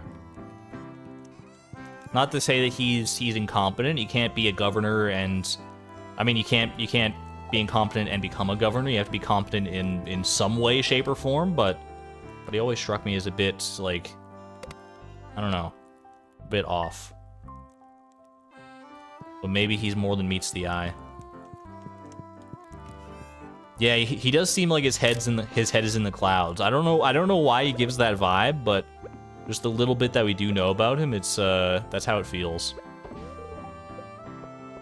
It's the best way to put it, probably. All right, tomorrow's Saturday. I'm gonna go out tomorrow and look for leaks.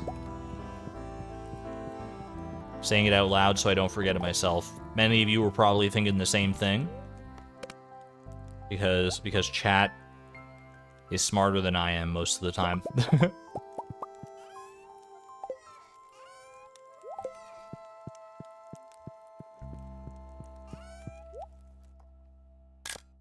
I don't think Pierre unlocks anything beyond what we've already got from him. No, we got the blueberry tart recipe at 3 hearts, and then beyond that, I think it's just for perfection's sake.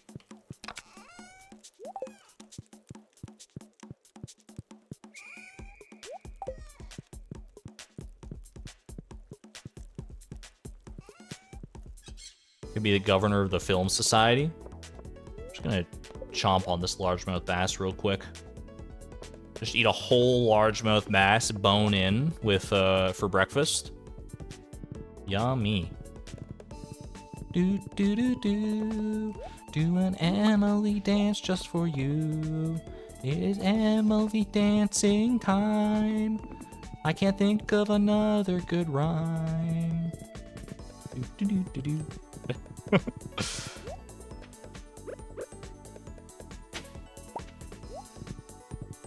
Emily Dance hits different after the Master Angler Challenge. Still probably my favorite part of that video.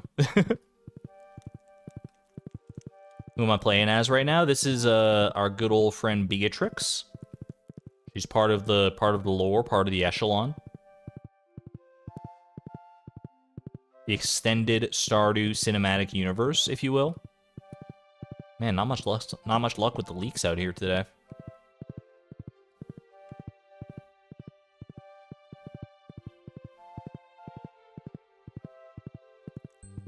Don't we have spring seeds to grow some more leeks?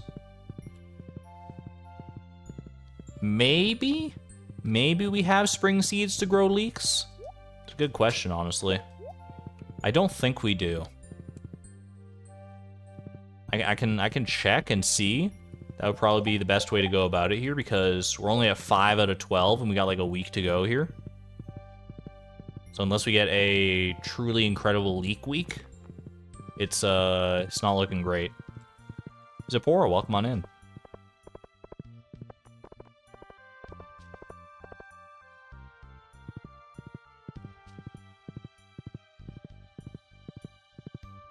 My Stardew characters exist at the same time, like how Harvest Moon games take place over whole generations, but everyone just luckily names their kids the same as them.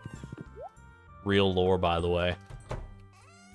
I don't know, honestly. I haven't put enough time or thought into the structure of the stream lore to really say one way or the other. It's open to interpretation. There's definitely some strange time-based shenanigans going on. We already got 12 leaks, so I can just consume this one. Well, I should have more than 12 leaks, technically, because I want to save some for... Save one for shipping, at least. Okay, let me check for spring seeds here. None of those are spring seeds. And the only other place I think I'd have them maybe would be in here. Like, I think I grew all my spring seeds in the garden pot not that long ago. This garden pot over here.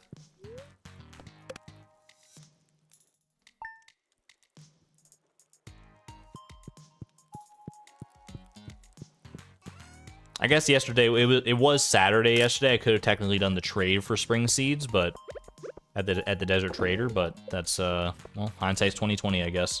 Oh well. I believe we can get 7 leaks in 1 week here. We'll make it work. Let's go have a look just to start off with here. We're gonna be waiting on Pierre anyway, so do a quick leak run.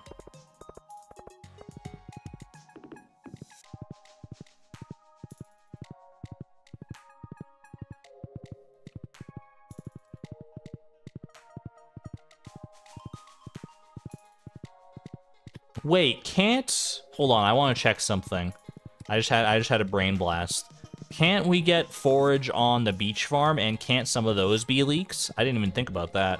And that's not forage that resets weekly. It's like... We could get some spare leaks down here. I didn't even think about this. What are you doing way out here, little buddy? Junimo's off on an adventure. The little Junimo that could. You do what your heart tells you, little friend. Okay, just dandelion and wild horseradish is all I'm seeing here.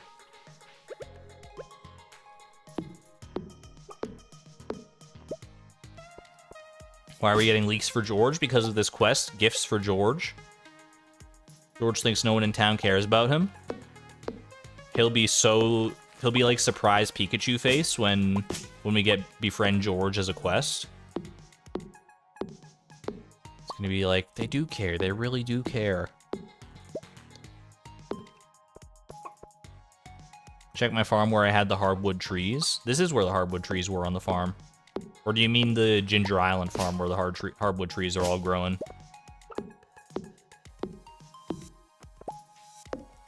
We've traded our hardwood trees in for the new mushroom tree model. Not sure how I feel about it just yet. Depends on how many mushroom hats I can get out of the deal. One for me and one for my horse would be preferable. Oh, they're chilling down here. It's a blue chicken vacation.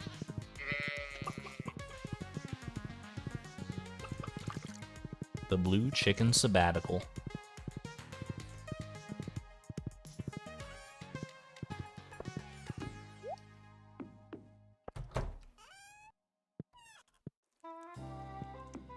No leaks, unfortunately, yeah. It was worth a look, but it wasn't in the cards today. Those away. I still have to hold on. I still have to go and give a gift to Pierre. I got leaks on my brain too much.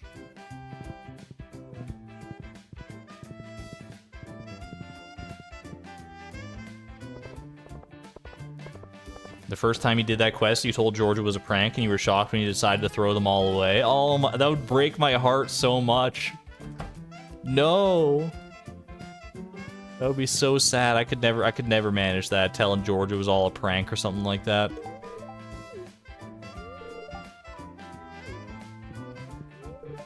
I remember it being like a very heartwarming cutscene.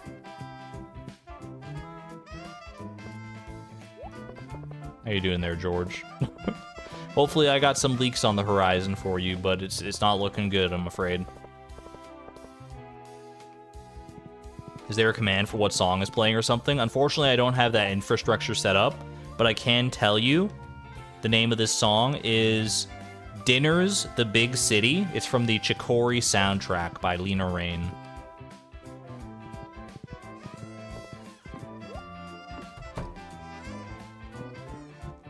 I will be your music command. Exclamation point music, and I got your back. I'll just start listing off the songs every time someone says it.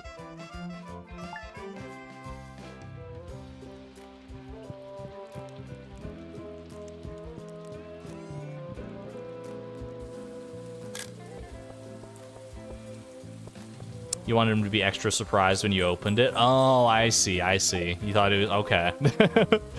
You wanted him to like expect it to be a prank. You wanted to like let him in on it, and then he would be like surprised and like a nice wholesome surprise when he opened up the box. I understand where you're coming from now.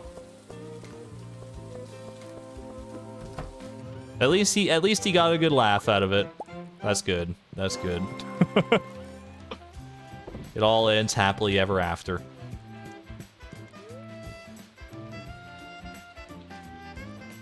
We could give Pierre a birthday present. Wait, how high did that get me?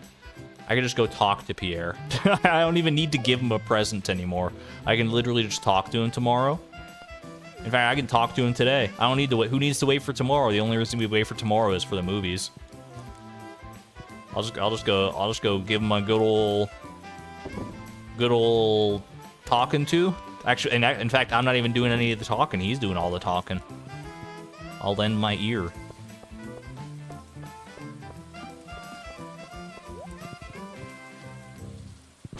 The fact that his birthday is in 2 days. Puts on glasses, pushes up nose. Technically, Pierre's birthday is in 4 days. It's within the same week, so it's understandable that you would get confused, but it is the 26th, yeah. Now, the 24th is the flower dance, right? Yo, leak!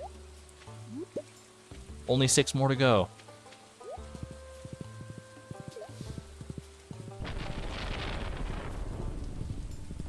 Yo, leak! Oh, okay, 5 more to go. I was looking over a chat, and I looked back, and I was so surprised to see the leak. Not bad, not bad. If we pop out here every day, we make a commitment to see every day through and search for leaks every single day, I think there might be a chance. A slim chance. A snowball's chance in Tartarus, but we can make it.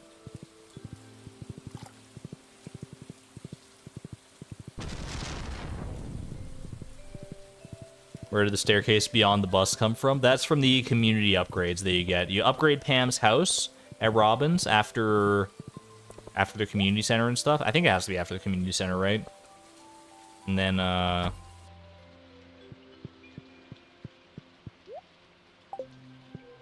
brain fart, sorry. And then you can get access to community upgrades, which is like a bunch of shortcuts, including the... Why can't I think today? Including the stairs at the bus stop. I don't know. My brain was trying to process too many things at once, like how we just got 10 darn hearts with Pierre. Yippee! Let's go. All right. 10 hearts with Pierre. Marnie and Lewis. I think you might want to get back down there, but if you know what's good for you. We'll see. Let's see what this next goal entails, and then we might have some bananas with some names on them.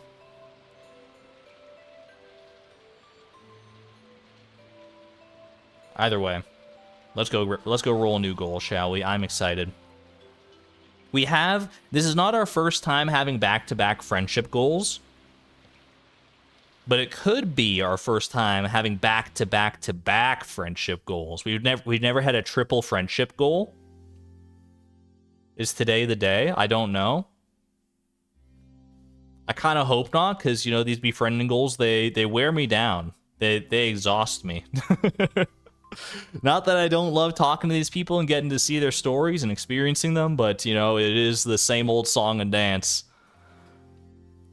There's only 12. There's 12 friendship goals left, as we elucidated earlier.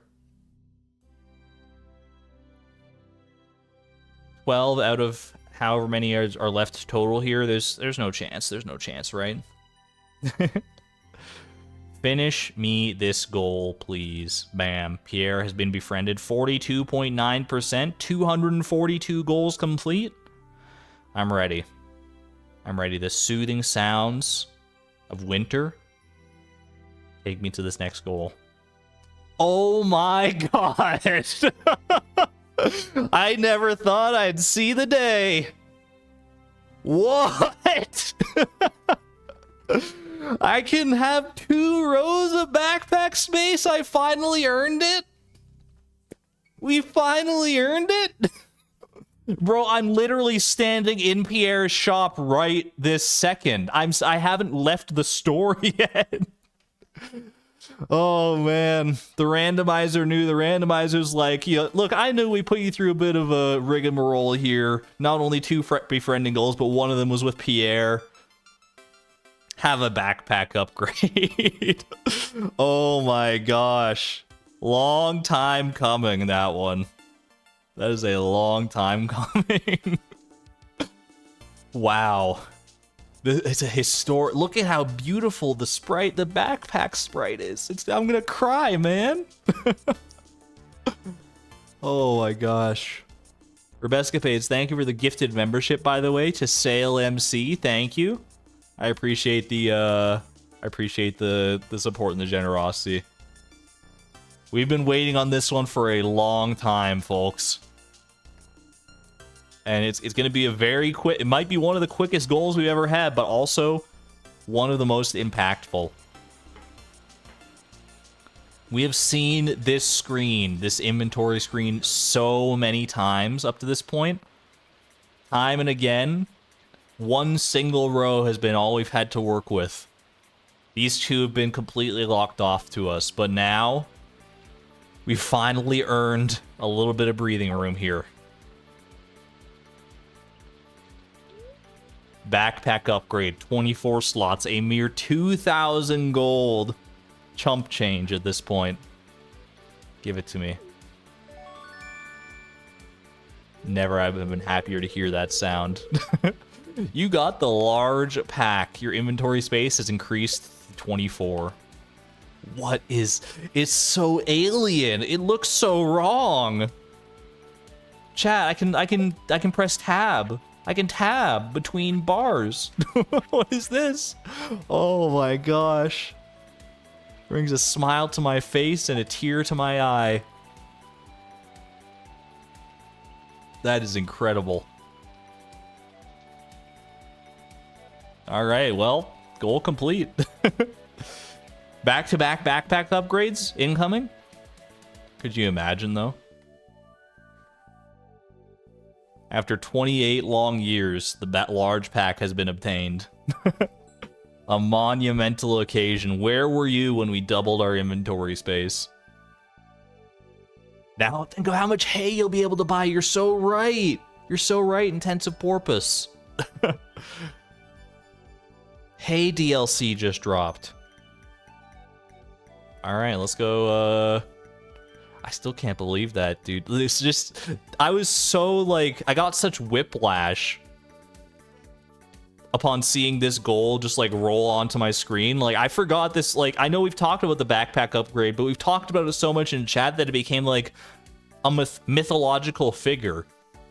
It didn't seem like a real thing that would ever happen, and yet here it is. It's like staring at a unicorn in real life.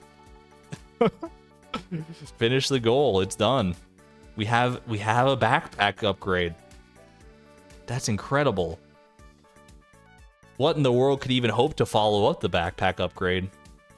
I guess that's pretty good. That's, yeah, all right. I see you, Randomizer. You came to play today. Oh my god.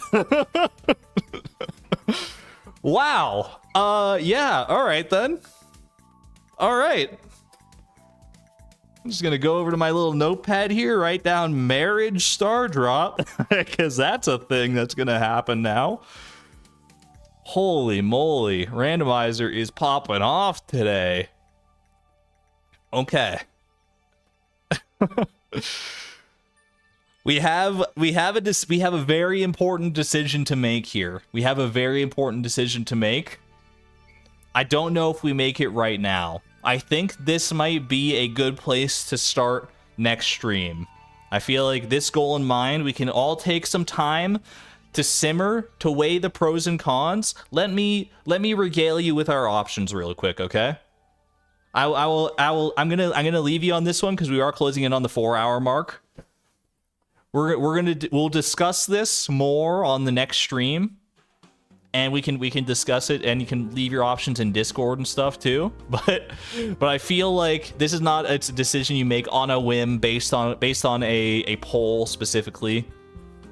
Oh, community post poll. There's only like 4 options though. Okay, here's what we can do. Here's what we can do, because I could do like a community post for like a larger, more long-term, large-scale poll on this one. I feel like that's probably a good idea.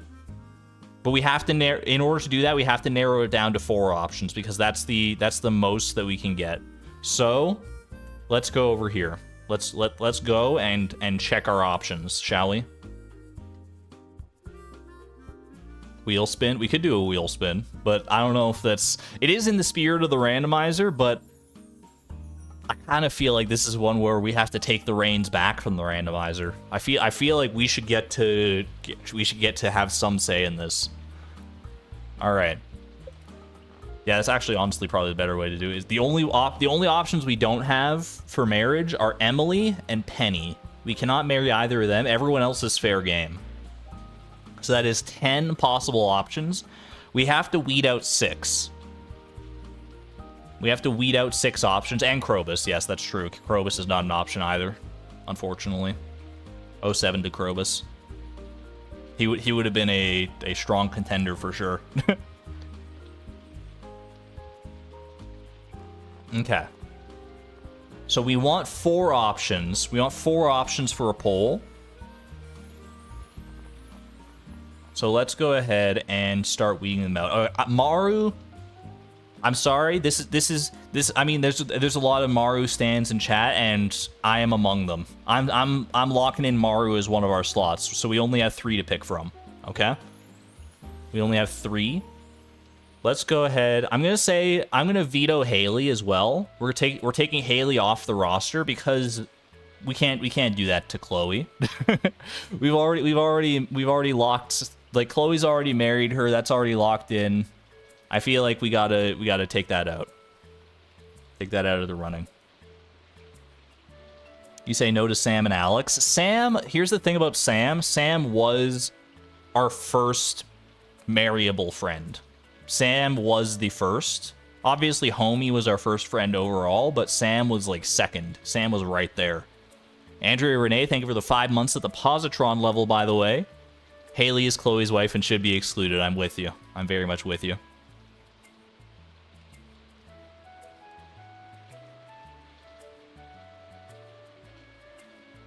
I missed a key heart event about his dad and his brother, though, lore-wise. Fair. That's fair.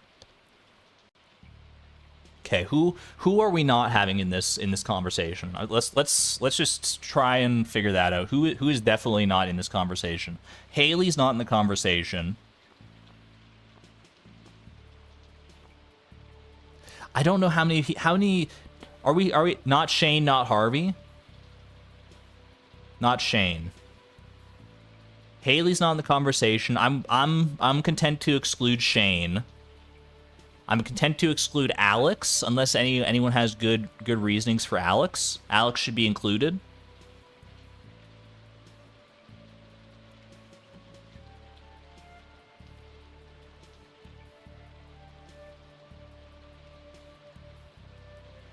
I'm so torn. There's gonna be so much back and forth here. There's gonna be so much back and forth. We might have to do some brackets here. We might have to do some preliminary polls just to test the waters here. Choose violence. Leia, not Elliot. No Harvey, no Alex. I don't know, man. I don't know. I'm so torn. Just veto and choose Maru. To be honest, I mean, I kind of do want to just choose Maru. But this is just as much your story as it is mine, chat. So, I don't know. I don't know. You vote keep Maru, Leia, Elliot. All right. Here, you know what? We're going to do a poll. We're going to do a poll. Start a poll. Should we marry Maru? That's the only question. We're not putting her up against anyone. We're just asking, should we marry Maru? I just want to get a litmus test of how many people are in favor, how many are not. Should we marry Maru? Maru seems like such a good fit. I just feel like it's like canonically, based on how the goals have landed, based on how like Beatrix is as a person, I feel like Maru is such a good match for her. Or the preliminary results looking like 75% in favor of Maru, 25% not.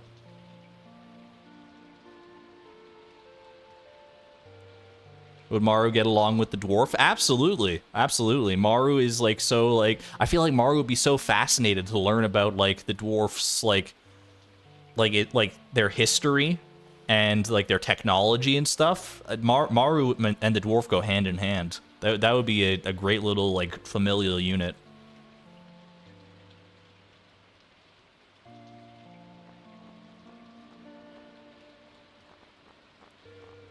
Either way, we're not going to make this decision right now specifically. This is a litmus test. I don't know if I'm going to do a community poll or not. More and more I'm feeling like it's just like I'm just gravitating so far towards Maru. While I'm here though, buy the bouquet. We have the bouquet ready to go for when the moment strikes. Won't be able to sleep now. This is so exciting.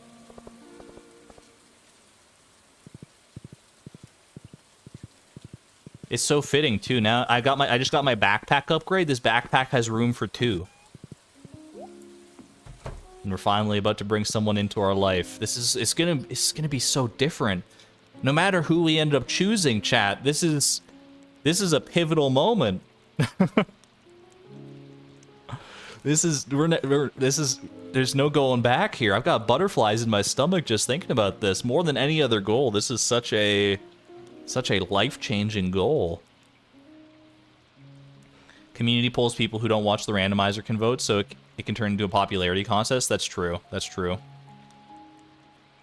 Homie will be eclipsed. Homie will never be forgotten. Homie is always going to be our best friend.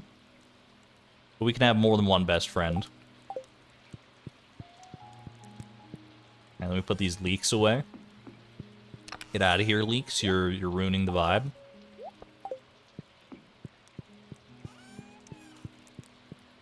Dwarf and Maru would definitely get along, like, super well.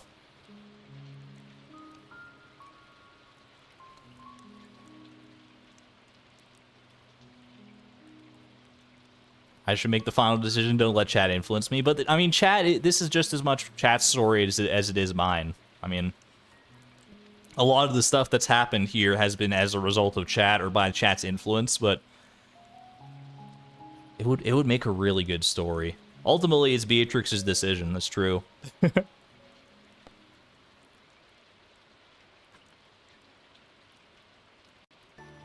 Locking the day either way. There we go. Well, chat, we have a very important, impactful decision ahead of us. 70% of chatters currently are in favor of marrying Maru. The heart wants what the heart wants. We'll see how it goes tomorrow when we return for more randomized shenanigans. Either way, thank you for joining me for this leg of the randomizer. It was what a dynamite ending. Backpack upgrade into marriage star drop. I can't even fathom the odds on that. Thank you so much for joining me here today. I will see you all tomorrow when we take the next step towards the rest of our life. Be good to one another, be good to yourselves, and I will see you all on the flip side, everybody. This is Argon Matrix, signing on out. Thank you and good night. Bye-bye.